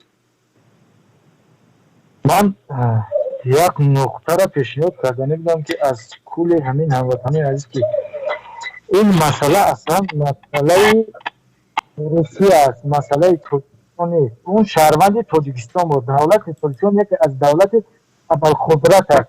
خیلی شهروندش رو تاجیکستان از روسیه میبرد با تاجیکستان تا حال که شهروند تاجیکستان بود. اون برادر یک نکته پیش سوال کردن که حزب روسیه از این خبر ندارد. خیلی حزب روسیه از این خبر ندارد که پاسپورت رو انولیر و چیدگی است. و پیشنهاد اونها سود انولیر کردگی، پاسپورت رو بیقرار کردگی. اینا با چی سبب کردن؟ با سببی که اینا از مهاجران حمایت میکردن، اونها اینا نمیخواستن چون که ابوالقدرت ها با اینا همکاری داشتن، با فدرال روس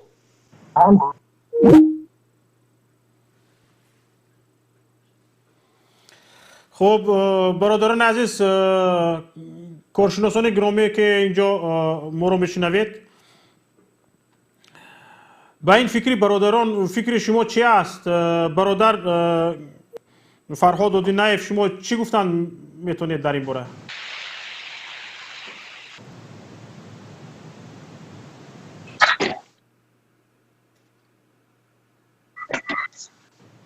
الو برادر فرهاد؟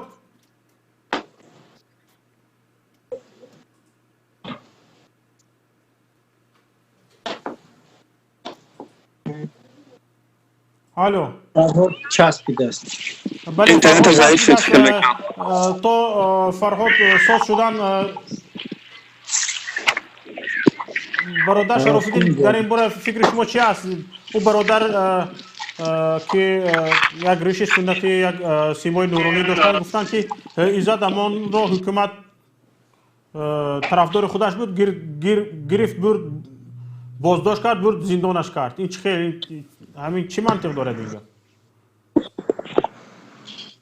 نه، من این غلط میدونم این فکر رو، چون ایزات امون یک نفری آزاداندیش بود و فکر و عقیده های خودش را آزاد میگفت که سبب های بازداشت کردنش هم همین فکر و عقیده های آزادش بود و در بعضی صحبت هایش ایزات امون قید میکرد که من آموده هستم با حکومت همکاری کنم. این یعنی معنای آن رو داشت که من آموده هستم آن وظیفه هایی که امروز به ذمه سفارت گذاشتگی هستند و سفارت این کارها رو انجام دادن نمیتواند به طریق باید و شاید کار بکنه. یعنی فکری پیشنهاد ایزات امون در مورد همکاری با حکومت در این مورد بود. من از بسیار صحبت هایی که انجام میدادن، من این پیشنهاد های ایزات امون رو در چنین سمت میدونستم که یعنی ایزات امون میخواست اون وکالت هایی که حکومت برای یک حکومت دارد و در ذمه سفارت هستند و سفارت این وکالت ها رو درست استفاده نمیتواند کرده، اون میخواست که اگر که این وکالت ها به ایزات امون داده میشد، اون 10 برابر 100 مرتبه اون کارهایی که میکرد بهتر و خوبتر برای مردم و ملت و مهاجرینی که در روسیه بودن آنها کمک میکرد. من آن همکاریایی که ایزات امون پیشنهاد میکرد من در این سمت میبینم. یعنی این یگان جای بدی نداشت که اون وکالت هایی که به سفارت داده شده است با ایزات امون داده میشد و این با فایده مهاجران این وکالت ها رو استفاده میبرد. تشکر زیاد. عذر یک زنگ را قبول میکنیم، بسیار خواهش کرده ایستاده است. بعد برادر فرهاد گپ میزنید، بفرمایید. زنگ نو. سلام علیکم. الو ما رو میشنوید؟ بله میشنوم شما رو. من داخل صحبت شدم. گپ اکرم محمد اقبال راست است، درست میگن که تو از شرکت های همون کارمندان هماخی نبریم توری، لیکن شما هم میگوید که از داخل کشور هیچ کس نمیخیزد، همه مردگی. آخی چی خیزد اکا؟ یا فکر کنید یگان کس خبردار نیست که در دنیا چی گپ شده، در تاجیکستان چی گپ، هیچ کس خبر نداره. لیکن شما میگوید که خیزتون چی میخیزن؟ هیچ بازی ما در داخل هستیم، از لوبو آدمی راه گذر میکنیم. ایزات امون کیست، محمد اقبال کیست، در تاجیکستان چی گپ داشت، امام علی کیست، امام علی ببینید اینجا ببخشید کی خیزتون گفت در اینجا؟ نه پرابلم ما همین است که مردم خبردار نیست. مردم نمیدونه چی گفت. اینجا شما گفتید که خیزتون میگوید. در همینجا یگان کس خیزتون گفت. نه مقصد که دفاع کنید میگم. بله دفاع کنید. دوره دفاع کنید. اگر حاضر 1000 آدم خیزد دفاع کند من 100% امینم که همون 1000 کس میگیرم من میتونم تمام رفت. نه برادر 100 کس وارد میدان شود و 100 کس از خودش درک دهد مثل چند بلاگ 4 5 بلاگر صدا بلند کرده شده است. یک عزت امان ببینید یک مثال عادی خودی عزت امان است.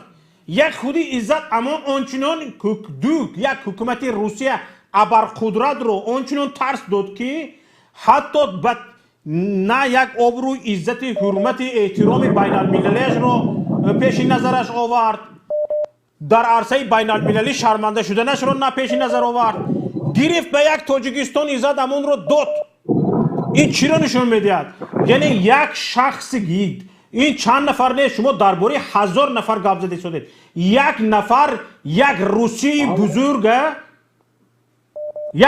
بزرگ به تمام همین منمنی هایش ترس داد و باز چیکار کرد؟ با یک تاجیکستان گفت که بیا همینه بیتم بگیر ببر در همین جا بیستد، به تو هم فایده به من هم فایده.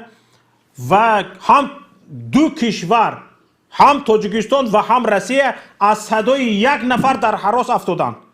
حالا شما درباره 1000 نفر گپ میزنید. باور کنید اگر مردم ما از خود مثل عزت امان نه 101 عزت امان از خود جسارت نشان دهند دیگر به زورگویان گپ نمیماند. دیگر زورگویان از خود درک داده نمیتوانند، میگریزند میروند بتگ چند بونکر رو پنهان میشوند تمام ادا دیگر آنها رو نمیبینی. پنهان میشن درست میرن لیکن مردم تاجیکستان چیگه بس خبرداره. اونهایی که من شما باید پاتیسیک میگن دارد شما اکم محمد فربت گروپ همش این مهاجرا هست یا که از بیرون از وطن هست. یگان که در درون وطن باشد 1% هوای ها در درون وطن دیگه موندگی هیچ نیست. ما رو در یگان جا نشان نمیتیم.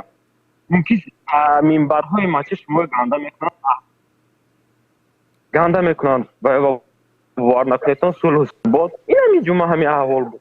جمعه آینده هم که احوال میشه دیگه هستم. بله متاسفانه این گپتون درست است. باید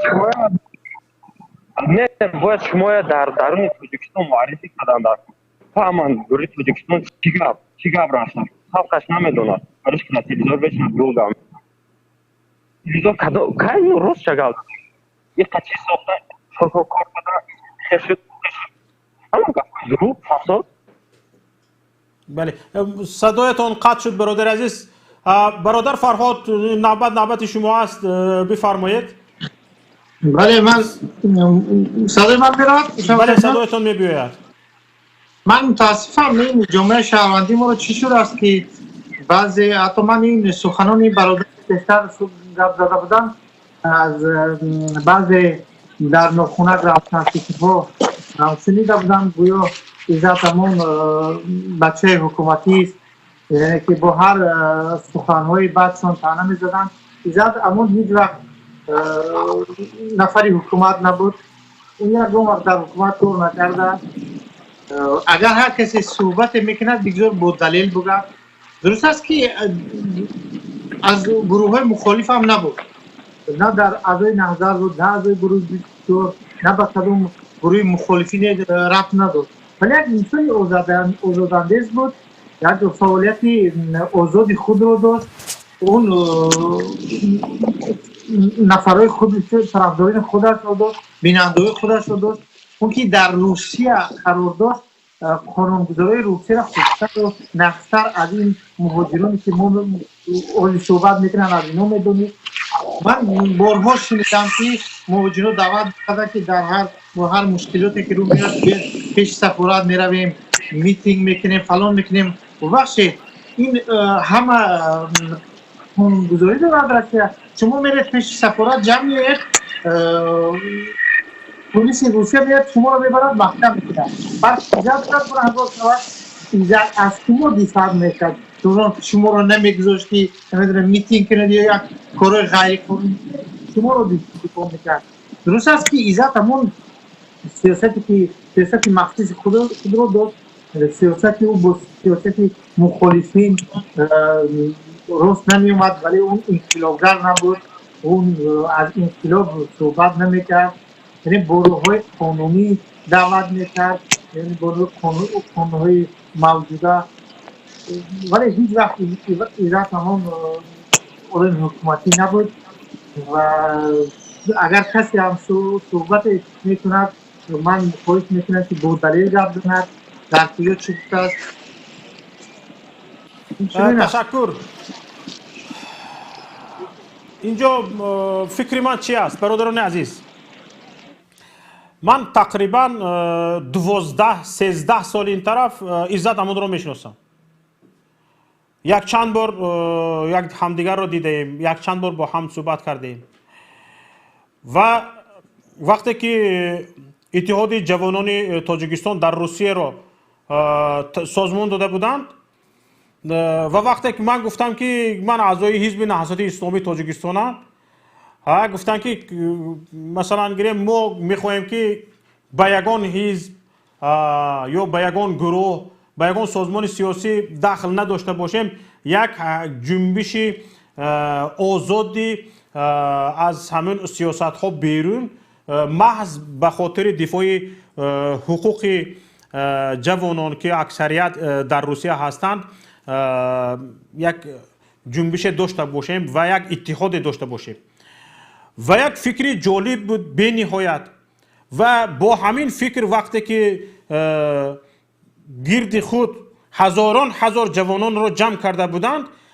همین باعث شده بود که خیلی از جوانان مثلا گریم اکثریت وقتی که در وگان زندگی میکردن آیسته از حقوق خود باخبر شدن، دیگه کمتر کارهای بلندتر رو هم برای کردن حرکت میکردگی شدند و کسایی که مثلا گریم اقلا تاکسی کار کردن دلی گرده نمی کردند و شجاعت اقلا تاکسیگی کار کردن رو نداشتند، تاکسیگی کار میکردگی شدند، حتی به مشروطه ها دست زدند، اتوبوس چی شدند مثلا گریم و از کارهای پست آیسته جوانان دست میکشیدگی شدند. خیلی برای خودشناسی جوانان یک عزت امان در روسیه خیلی کار کرد، با یک سازمانش و وقتی که این سازمان خیلی نفوذ یافت و خیلی آگاه شد، باز به یک کارهای از این بالاتر از این بلندتر که باز میتواند از این بلندتر آگاهی سیاسی، آگاهی حقوقی و آگاهی فرهنگی اتیکی مهاجران را بلند بردارد، عزت امان کوشش کردن گرفت. اما اینجا یک چیز رو باید قید کنم تماشابینان عزیز،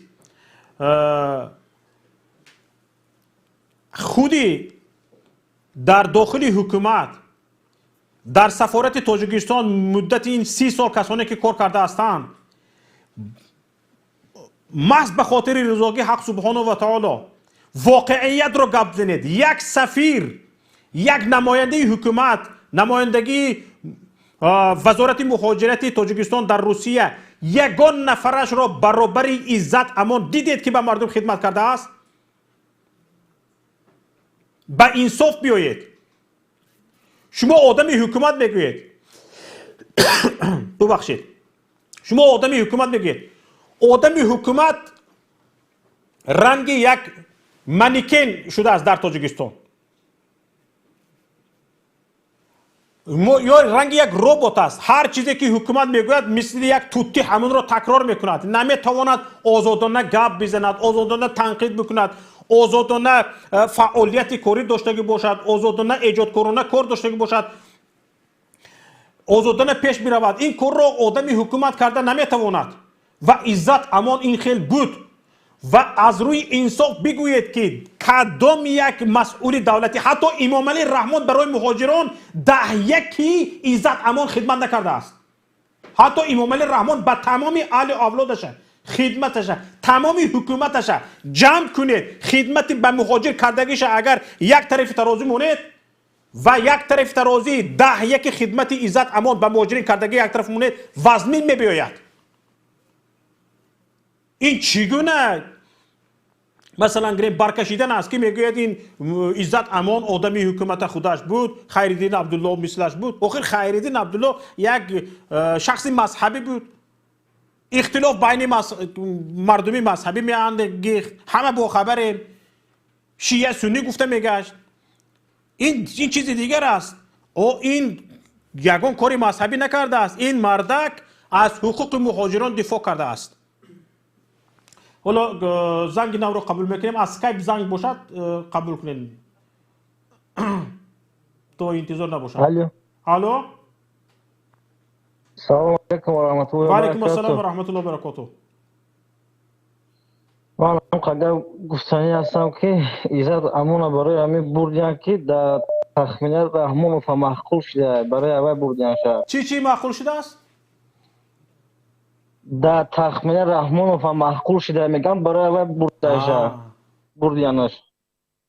برای اوی من با شما با همه شما سلامتی میخوام. همه وقت ما با شما هستیم. انشالله ما با پیروزیمون میرسیم. تشکر به شما برادر عزیز. زنگ رو از اسکایپ قبول میکنیم.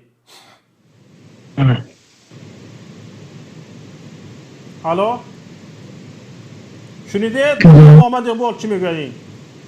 بله جان، من همین قضیه در یک روشنی میخوام بدوزم که بعضی اولین نواری که در مورد عزت امان من کردم روزی که خبری بازداشت و خبری ناپدید شدنش بختاور، پس از بختاور من یعنی که در سفرم بودم و اون نوار کردم تا اینکه مردم آگاه باشند. هیچ وقت باید که آن چیزی که سر عزت امان آمد برای تک تک مبارزان درس باشد. چی فرهاد باشد، چی عبدالرحمن باشد، چی شراف‌الدین باشد، چی احمد باشد، هر کسی که هست، چی شهرت، چی شوکت باشد، خود شما، هر کسی هست. همین از یعنی که دوست داشتن تانه نویس یک شک است. از دوست داشتن تانه نویس یک شک است، یک وجب. چنانه که ما حدیث هم داریم که انسان عملهای انجام میدهد که یک وجب از جهنم دور است، با سبب عمل انجام دادن میرود بهشت، و انسان یک عمل انجام میدهد که از دوزخ یعنی که یک وجب دور است ولی عمل انجام میدهد میرود بهشت، یا که برعکس یا این خیل.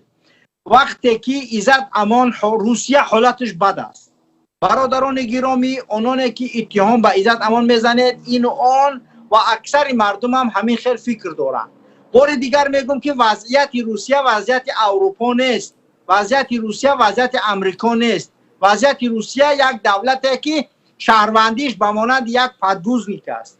انسان کرامت شرافت نداره، یعنی که چی در روسیه باشی چی در تاجیکستان باشی یه قدر فرقیت نداره. یعنی کم با زندگی خوبتر برای اینکه امکانات روسیه بالاتر است از تاجیکستان. اینا کسی انکار کردن نمیتونه، ولی قانون ها همون خرید و فروش، همون یعنی که سلاح و استراکچور مقامات قدرتی که با پول خریده و فروخته می شود، همون دقیقاً چی روسیه، چی قزاقستان، چی قرقیزستان، چی تاجیکستان، چی ترکمنستان، همش چی بلاروسیا با بعضی دیگرگونی ها. خلاص اوکراین کاملا فرق میکنه. یک دقیقه. ولی وقتی که عزت امان در حالت قرار گرفت که تهدیدهای قتل این چیزها، خواست که کمه اون چیزهایی که درست گفته بود یعنی که با مقامات برای پس کردنش گفت خب ما با حکومت خیلی برادر فرهاد یعنی شرحش کردن، یعنی ما آماده همکاری هستیم، ما میخوایم که همکاری. همین مسئله با بعضی ها بد اومد، گویا فکر کردن که با رحمان همکاری دارد یا این یا اون، و به همین خاطر این قضیه را باید هر یک کسی که اتهام به عزت امان میکنه باید ما بفهمیم که برادر عزت امان حامی مهاجرا بود. او یگان شامل حزب سیاسی و یعنی که با ما یگان نمود خیلی کار نکرده بود عزت امان که ما بگیم یعنی که این یا اون یا ما امروز از یک حامی حقوق مهاجرا حمایت داریم، نه از چیزی دیگر. ولی اون چیزی گفته بود چی برای مصلحت خوبتر میدونست، اون از خودش باید در آینده پرسیده شود. و این چنین کار هم کرد. قبل از این یک برنامه یعنی که داشت که اون هم خوب دیگه زیر چی فشارهای انجام شده بود. به همون خاطر در حال قضیه را نباید ما به این شکل بریم که اون این بود یا اون آن بود، برای که اون باید که چنین کاری را انجام میداد. سلامت باشید. تشکر زیاد. آیا من به تمام کارشناسان و دیگر کسانی که با ما میخوان تماس بگیرن یک سوال دارم. بعضی از اینجا چند بار اشاره شد به بعضی از لغزش های اکای عزت امان. مثلا گیریم یک رهبر در یک کارخانه یا یک رهبر در یک جمعیت به خاطر دفاع حقوق های همون جمعیتش، به خاطر دفاع از بود و باش همون جمعیتش به بعضی استوبکه ها می رود. مثلا گیریم استوبکه یک نفر به اصطلاح می شود که جان هزاران هزار نفر را از صد بلا خلاص کند و عزت امان خودش را حامی حقوق چند نفر یا چند گرد اطرافش نمیدونست، بلکه در گرد اطرافش چند نفر را با هم جمع کرده، در یک جا جمع کرده کوشش میکرد تمام مهاجران را حقوقشان را دفاع کند. اما میشود مثلا گریم این کار به خودی حکومت داران معقول نشود، به خودی حکومت داران روسیه معقول نشود، یگان شرط و شرایط پیشنهاد کنند که تو باید این خیل بگویی، تو باید این خیل بکنی، وگرنه بعضی از سیاست های مهاجرت ویران می شود. آیا چنین شدنش ممکن است؟ به این چی میگید؟ مثلا گریم برادر فرهاد، برادر شرف الدین، فکر شما چی است در این باره؟ شوکت جان اگر اجازت باشد من فکر میکنم که رهبر یک حزب سیاسی، رهبر یک گروه سیاسی یا که یک گروه یک کارخانه برای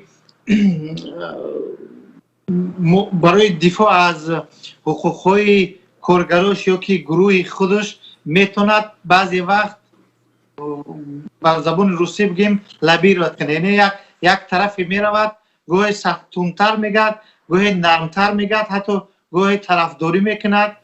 برای مثال اگر در انتخابات بینیم چرا باید مهاجران نروند؟ در این عزت امان هم دعوت میکرد که بیاید در انتخابات اشتراک کنید و رأی خود رو بدهید. برای در این چی نمیدونم طرفداری حکومت بودن است؟ مقصد یک گروه مخالف هم همین است که مردم بیاید فعالانه در انتخابات اشتراک کند، آواز بدهد، رأی خود رو بدهد تا که رأی او دزدیده نشود، طلب کند از رأی دادگیش. من راستی در اون فعالیتی 13-14 سال که با عزت امان یک جای بودیم و ما چندین سال یک جای فعالیت کردیم، من احساسی که عزت امان با گروه ربط داشته باشد یا با مخالفین یا که حکومتی باشد ندیدم. من این تهمت هایی که بالای عزت میکنن همش بی اساس هم. من این سیاستمدار است دیگه، سیاستمدار میتواند بعضی وقت حرفای زید نقوز بگوید. تشکر. حالا من میخوام از عبدالرحمن بپرسم که همچون یک جوان به این مسئله چی نظر دارد؟ برادر عبدالرحمن.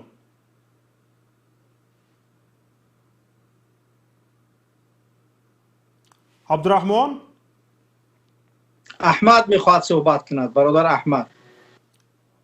با فکرم عبدالرحمن دست نورست شدن. بفرمایید احمد. در سکایپ هم رو انتظارم در همین باره. برادر احمد بگویید گپتون رو.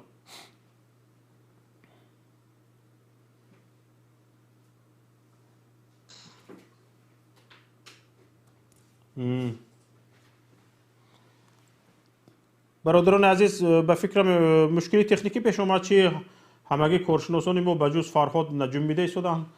حالا با سکایپ توجه میکنیم.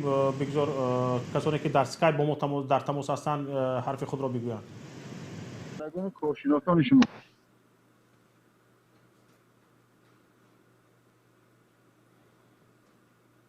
الو لبای صدای من رو خوب داره دکو شاکر؟ من شما را خوب میشنوم. ببینید ما در این مسئله خب نمیخوام زیاد صحبت کنیم. آنچه که برادر احمد کریم گفتند ما با فکر اینا راضی هم، برای که در وجود ملت تاجیک ما نه ننگ مونده است نه ناموس. بعد با برادر محمد اقبال من موافقم از بعض تحریم ها. من فکر شخصی من این است که بهترین تحریم برای مهاجران از همون فدراسیون روسیه بروند تاجیکستان، همه کار فعالیتشون را قطع کنند روند تاجیکستان. این بهترین تحریم است. یعنی چی فعالیت رو قطع کنند؟ نفهمیدم. چی فعالیت ها رو قطع کنند؟ فعالیت کاری، فعالیت تاجری، همونایی که شهروند تاجیکستان هستن فعلا در روسیه قرار دارن همه باید تحریم کنن برگردن تاجیکستان. بگذارین حکومت دیکتاتوری اویلوی این شهروندان خود رو با جای کار تامین کنن. حتی اونها که تامین کردنی نیستن، اگر تامین کردنی می بودن در این مدت 30 سال تامین میکردن. بجای پرچم بلند ساختن کارخانه می ساختن، بجای هیکل تراشی کارخانه می ساختن، بجای آن که مثلا گریم با میلیون ها میلیون به پشت خود از گل لاله هلندی به پشت خود گلیم راست کنند، بجای و یک کارخانه کارگاه می ساختن. اینها که کارخانه ساختنی نیستند، تمام ملت مرده رود پروا ندارند، چگونه آنها کارخانه می سازند؟ این اولین قدم ها برای اینجا برادر این فقط همه مسئله رو پرتافته تاجیکستان رفتن، هیچ مضمون نمیتید. در تاجیکستان رفته باز خاموش بودن، هیچ مضمون نمیتید. ما امروز به طور آسایشته، به طورهای قانونی، در طرزی که رایج است و در آن گفتی روزها یگان پتریه نیست، در آن یگان خشونت نیست، ما فیشنگ های زیادی داریم، فیشنگ های زیاد مهاجران دارند که میتواند تاثیر داشته باشد. چند آنها را برادر محمد اقبال صدرالدین گفتند. چرا ما همه این رو باید پرتویم برویم در اونجا؟ اجازه ده من صحبت کنم. بفرمایید. متاسفانه این فیشنگ ها قدم ها برای نیست کردن همون رژیم دیکتاتور میشن. وقتی که 2 میلیون مهاجر اومد اونجای کار نکرد، بهترین راه برای انقلاب تبادلات عوض کردن سیاست تاجیکستان میشود. تشکر. برادر احمد شما چی میگوید به این؟ من نظر زیاد میخوام، ما کمتر و این قد چیده بود من سوال نفهمیدم. اکای شفقت جان اگر امکان باشه. این برادر میگویند که تمام همه مهاجرانی که در روسیه کار کرده شدند همه فعالیت هاشون رو مانند به تاجیکستان بروند تا حکومت تاجیکستان به کار مردم رو تامین کند. آیا حکومت تاجیکستان، من فکر میکنم که تمام ملت مرده رود، حکومت تاجیکستان پروا ندارد، آیا به جای کار تامین میکند؟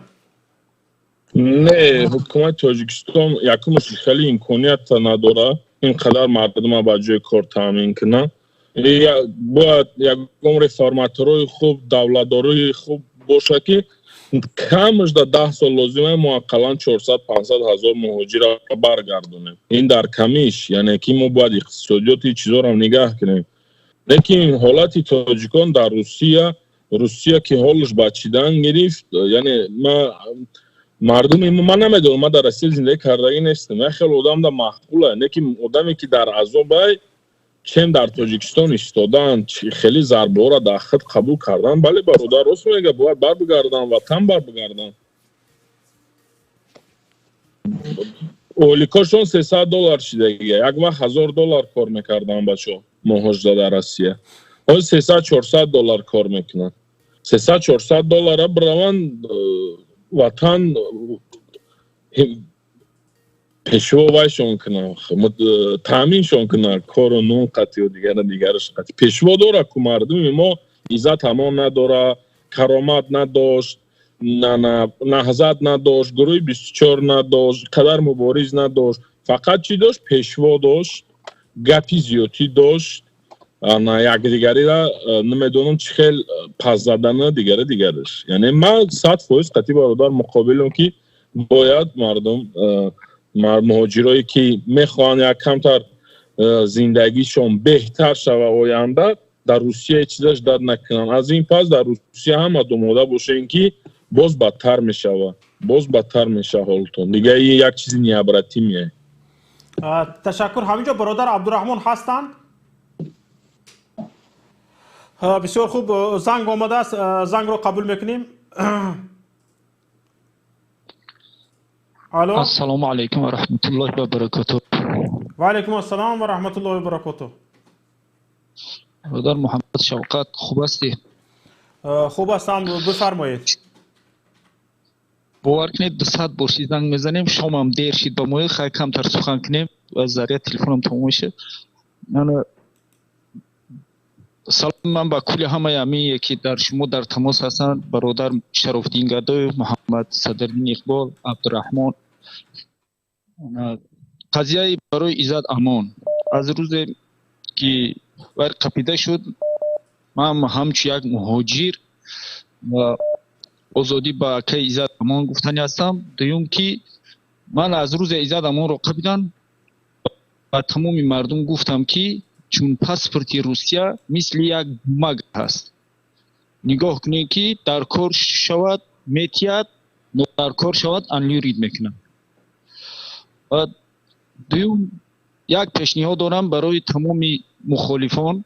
من همچون یک مهاجر خود را مخالف میشمارم. با شرفدین برادرمون یک بار گفته بودم که باید ما در یک ماه یا در 2 ماه تمام مخالفان هر جمع یک جا باید بشینن. اینها ما کو خیم تا درجه که اونها هستن شما هستین نیستیم و باید یک جا شیشه نشان میدادیم که ما همه یک هستیم، یک مشت هستیم. اگر خودی حاضر همه شما یک جا در 1 ماه در 2 ماه میشتید، اگر یک ادوکاتی حاضرایی میکردی برای اکای ایزات امان، حالا انشالله اکای ایزات امان در آزادی بود. و ببینید حکومت امروزه ظالم تا چی درجه شد که دانست که شما جدا هستی. برای همین یک تا شما رو شکار میکنیم. ما شما رو، همه ما شما رو. برای همون گفتنی هستم با تمام برادران مهاجره که خدمت اکای ایزات امان به شما رسیده است، التماس و درخواست دارم که برای اکای ایزات امان یک چاره‌بینی کنید. بله. چگونه چاره‌بینی؟ یگان پیشنهاد دارید؟ پیشنهاد من همین که این برای فقط آزادی گفتن یا که برای این چی یگان چی نمیشه. بگذار گفت محمد صدرالدین اقبال که بایکات رو رعایت کنن و بایکات شما خیلی پیشنهاد کرده با اکای محمد اقبال بسیار درست قید کرده، پیشنهاد کرده که همین رو به ما فهمونن که کدام شرکت ها از حکومت ظالم است، ما باید دانیم و بایکات رو رعایت کنیم. تشکر به شما برادران عزیز. وقتی ما هم به پایان رسیده شده است. اینجا من با کارشناسان یک سوال دارم. سوال آخرین من این است که در همین برنامه ما شما چی گفتن میخواستید که از شما پرسیده نشد و چی ها باید گفته میشد که گفته نشد؟ هر یکیتون به نوبت. به فکرم که عبدالرحمن با مشکل های تکنیکی خارج شده است. از برادر احمد کریمزاده سر میکنیم. سوال همین است. در همین برنامه میباید چی ها گفته میشد که تا به حال گفته نشد و به فکر شما برای آزادی ایزات امان چی ها کدام طلبات ها باید کرده میشد که در این برنامه گفته نشدند؟ همین اکای شوقت و همه برادرایی که ما را میبینید، همین ملت 4 چیز معین میکنه. ملت بدنی بگیم یک مردمه: دین، زمین، زبان و زمین. گفتم دین ما نرسیدن،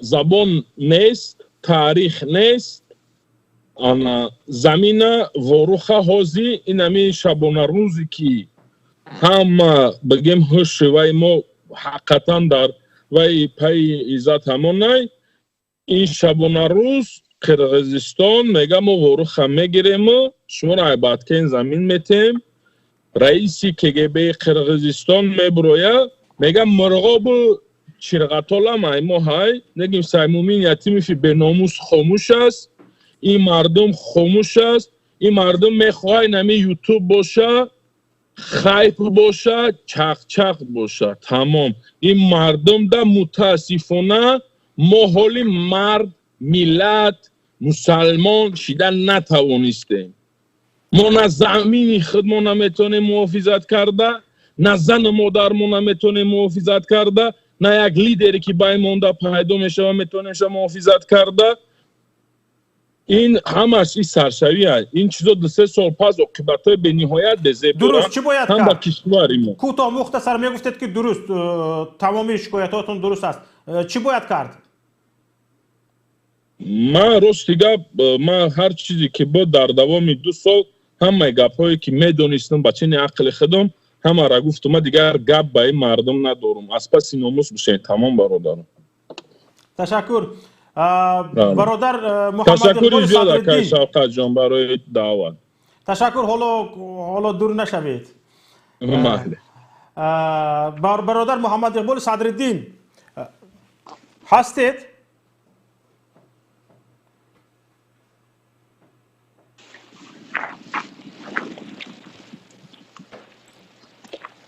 صدا نیست محمد اقبال صداتون اکساجی نکن بله خب بله الحمدلله این برنامه خیلی برنامه خوبه بود و کارشناسان برنامه و برادران بلاگری که اشتراک داشتن سخنان خوبه در مورد رهایی حامی حقوق مهاجران برادر ایزات امون گفتن و بعضی خوب شرح و کارهای رم در اینجا برای مردم البته گفته شدن و من اون چیزی را که میخواهم همین میخواهم که قضیه ایزات امون نباید بمانند قضیه کرامت، قضیه بابایانه، قضیه دیگر زندانیایی که از طرف سازمان ملل متحد توصیه داده شدند ولی بعد از یک هفته فراموش شد.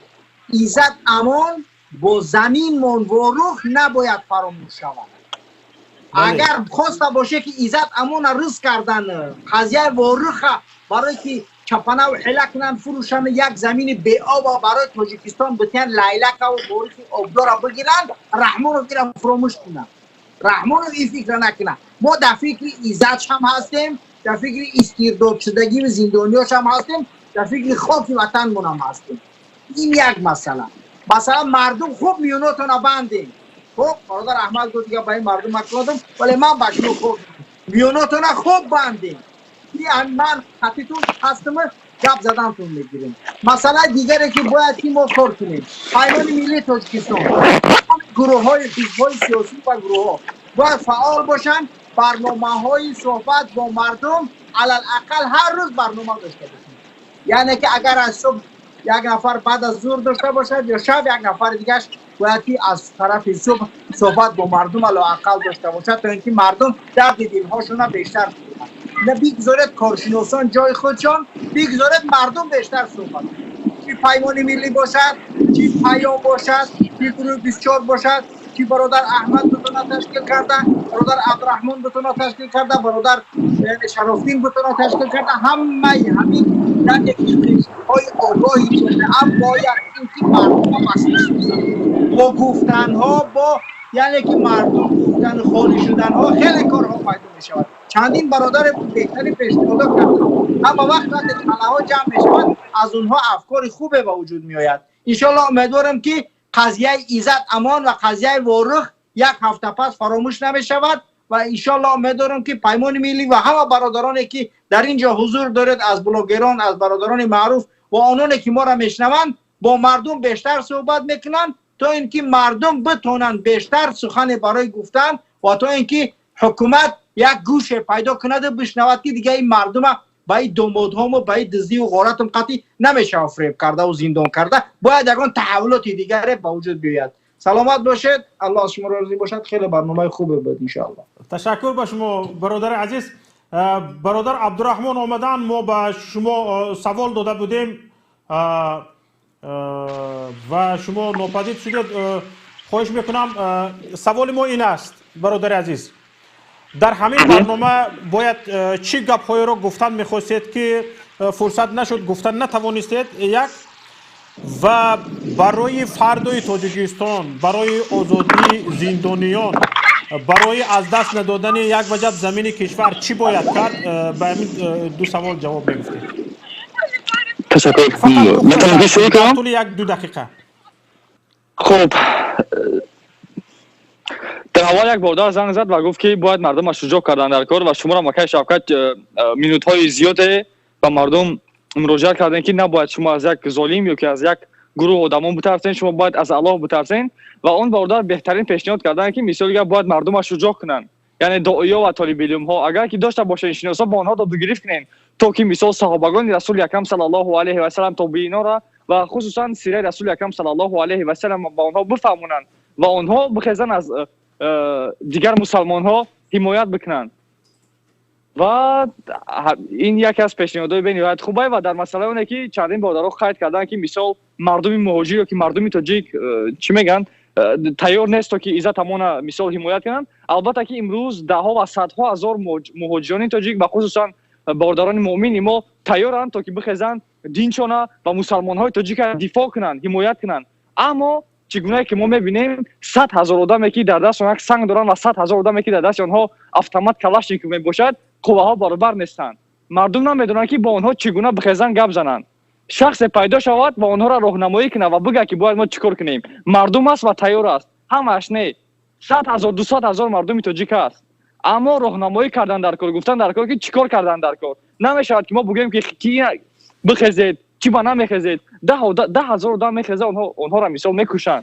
10,000 برادر اینجا ما خصوصا با برادر احمد جان کریم زاده گفتنی هستم. اینجا با من چند نفر نوشتند که من با سیاست کار نداشتم. ببینید برادر احمد جان اینجا چند نفر نوشتند من با سیاست کار نداشتم، با برنامه هاتون کار نداشتم، با عزت امان یک پولینه کار نداشتم، پایمان ملی کار نداشتم، ضد کبیری بودم، اکنون به مخالفین میپیوندم.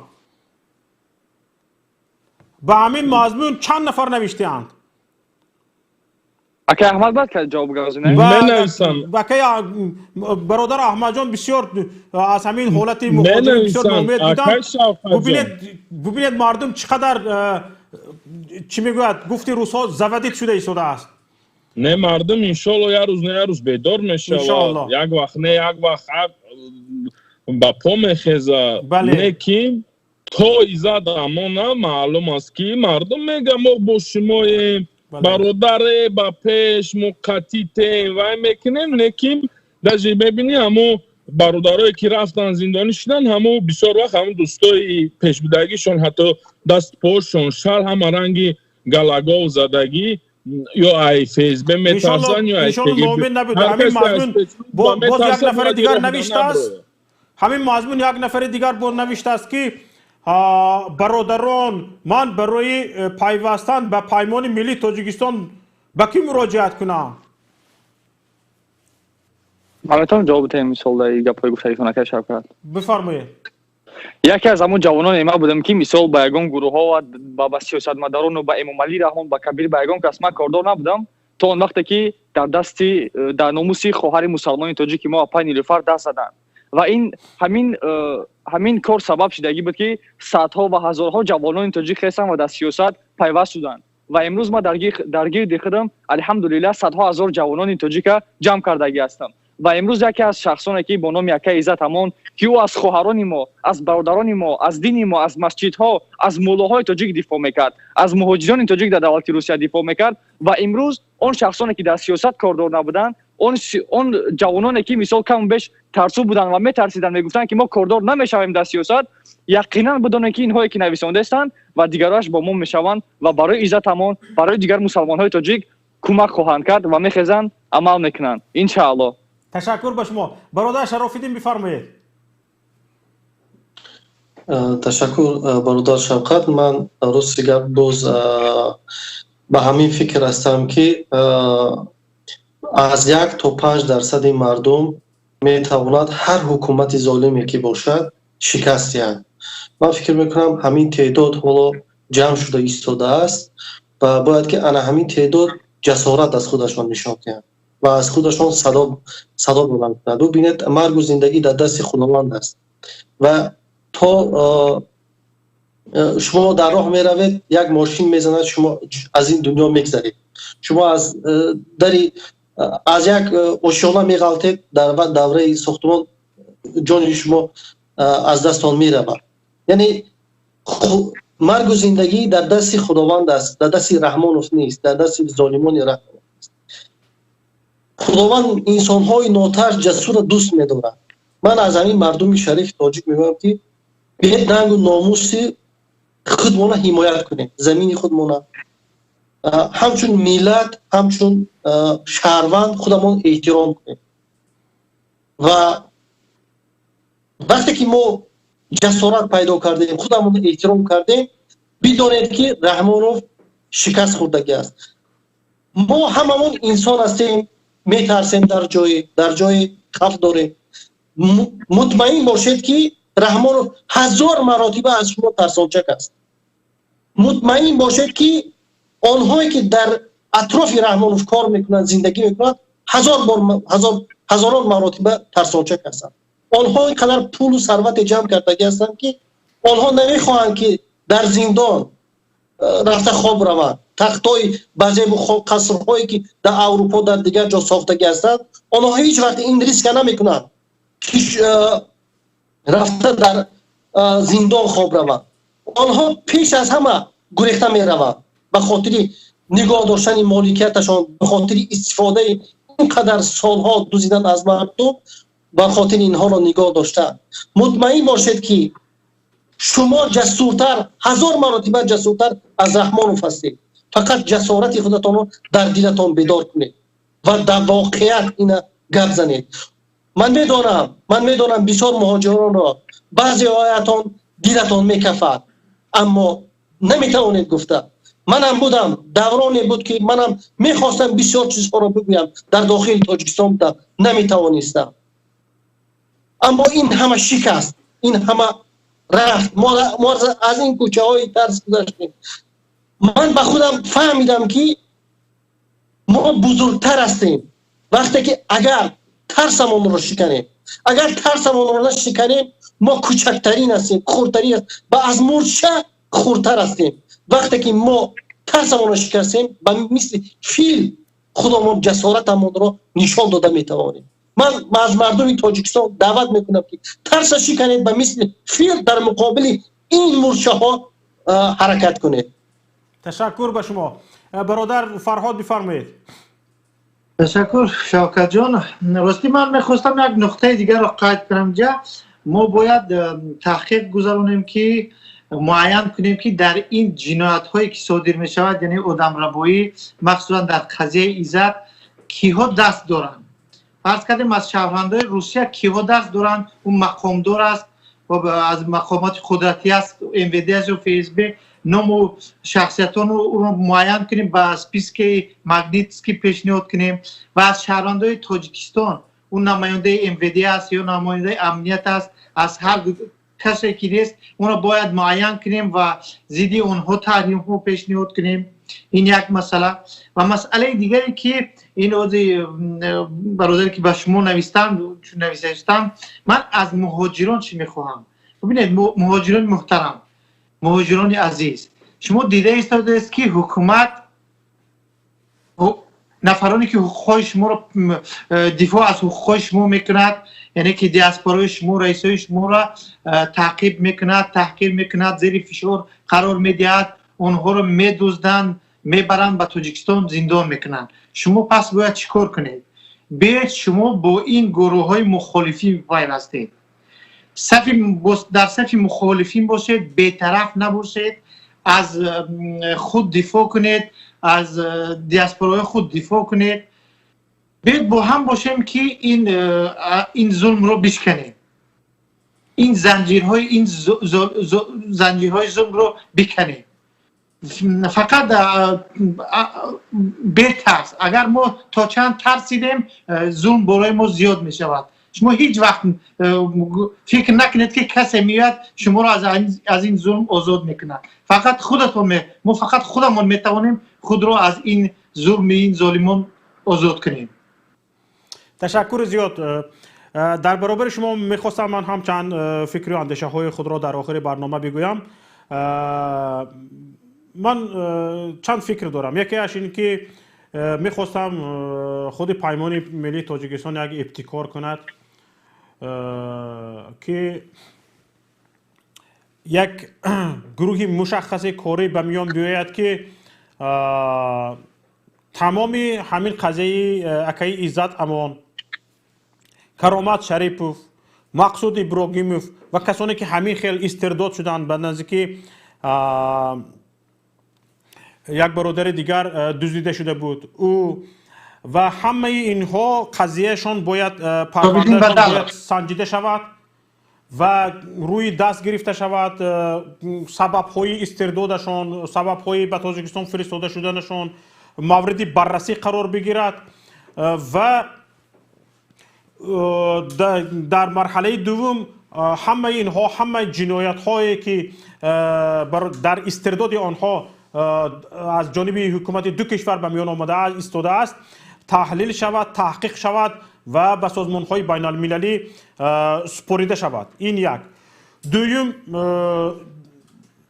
باید برای آزاد شدن اکای عزت امان مثل آزاد شدن برادر شرافالدین گدایف که تمام جامعه شهروندی کوشش کردن و تمام تاجیکستانیان سازمان های بین المللی کوشش کردن، مثل همین باید فعال بود. خیر، برادر شرافالدین گدایف یک قرطه داشتند که پناهندگی کشور اروپا را داشتند و اکای عزت امان ندارد، لیکن من به این باورم که اکای عزت امان در گردن ما تاجیکستانیان، تاجیکان خیلی حق بزرگ دارد و یگان مراتبه گرم نگفته، خنک نگفته، بد نگفته، نیک نگفته، ترس و هراس نگفته برای دفاع حقوق ما کوشش کرده است. در گردن هر یکی ما حق دارد اکای عزت امان و باید هر یک شهروند تاجیکستان این را بداند. پدر، مادر، دادر، خواهر، مهاجران همه باید بدونیم و ای پدر و مادرانی که صدای ما را میشنوید در تاجیکستان هستید و فرزندان شما به شما مبلغ گسیل میکنند، بدونید که در گردن شما نیز حق عزت امان هست و شما باید برای آزادی عزت امان کوشش کنید و در دراز مدت دیگر ما راههایی را باید پیدا کنیم که این گونه کارها دیگر تکرار نشود و باید ما زمینه گذاری کنیم که یک عزت 10 ها عزت امان شود.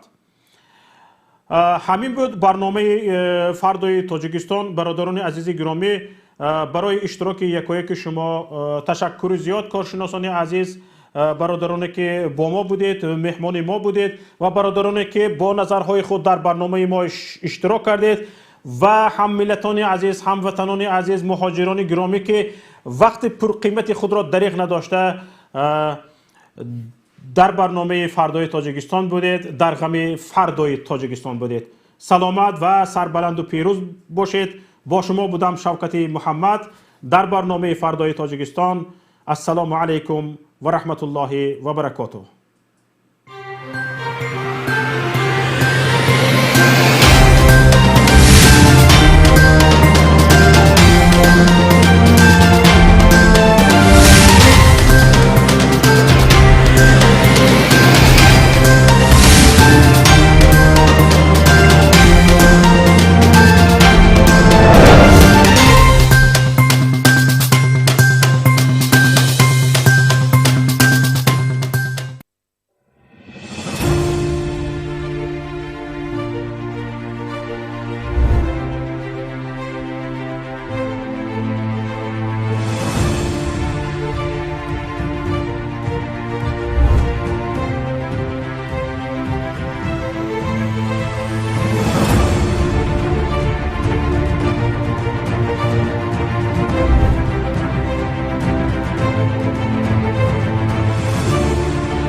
بدونن که توجیک صاحب نداره، برای همین کارا میکنه.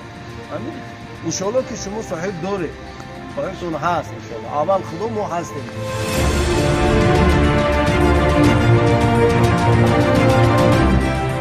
امیدوارم که در این ثواب شما خوش میشید عزیزای دید، چون که ومن یعمل مثقال ذره خیرا یره.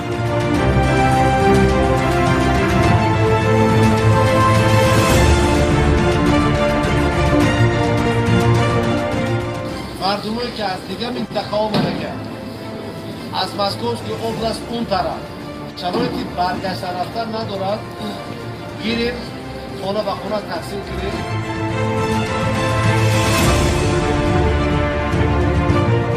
مرکز توجیکان یک مرکز دیگر باز کردگان، انشالله از اون هم خبر میدیم. دوستایی که در طول هستن انشالله کمک دریافت میکنن. خب بچه‌ها رو ببینید، بچه‌ها خدمت کردن برای شهروندان ملت دعا کنید.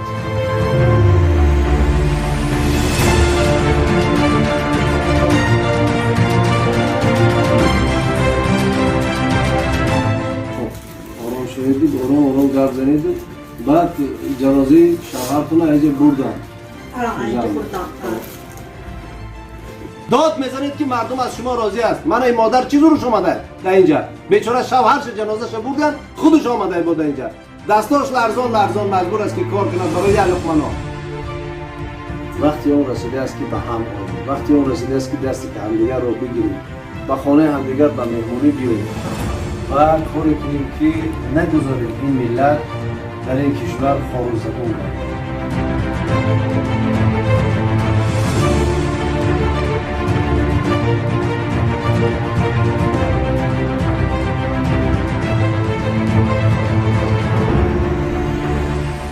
چی بهتر هستی؟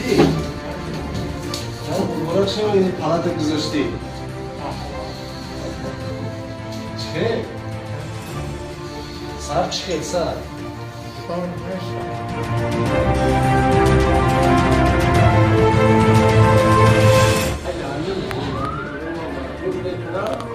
باید یک خراب برمیره کار بکنی مجبوری کار کنی.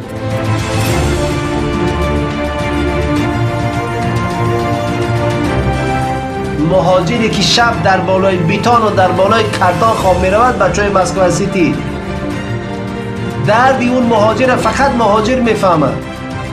اون کسی که در مرسدس گلن واگن میگردد با بیباهای رنگارنگ در رستوران ها هیچ وقت نمیتونه حس کند که مهاجر چه حال دارد.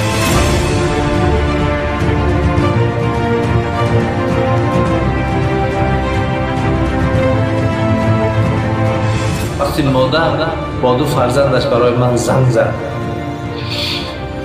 و گریه کرد، گریست که پول خانه را داده نمیتوند و گفت که گرسنه است، تشنه است و روزه‌دار است و امکانیت ندارد.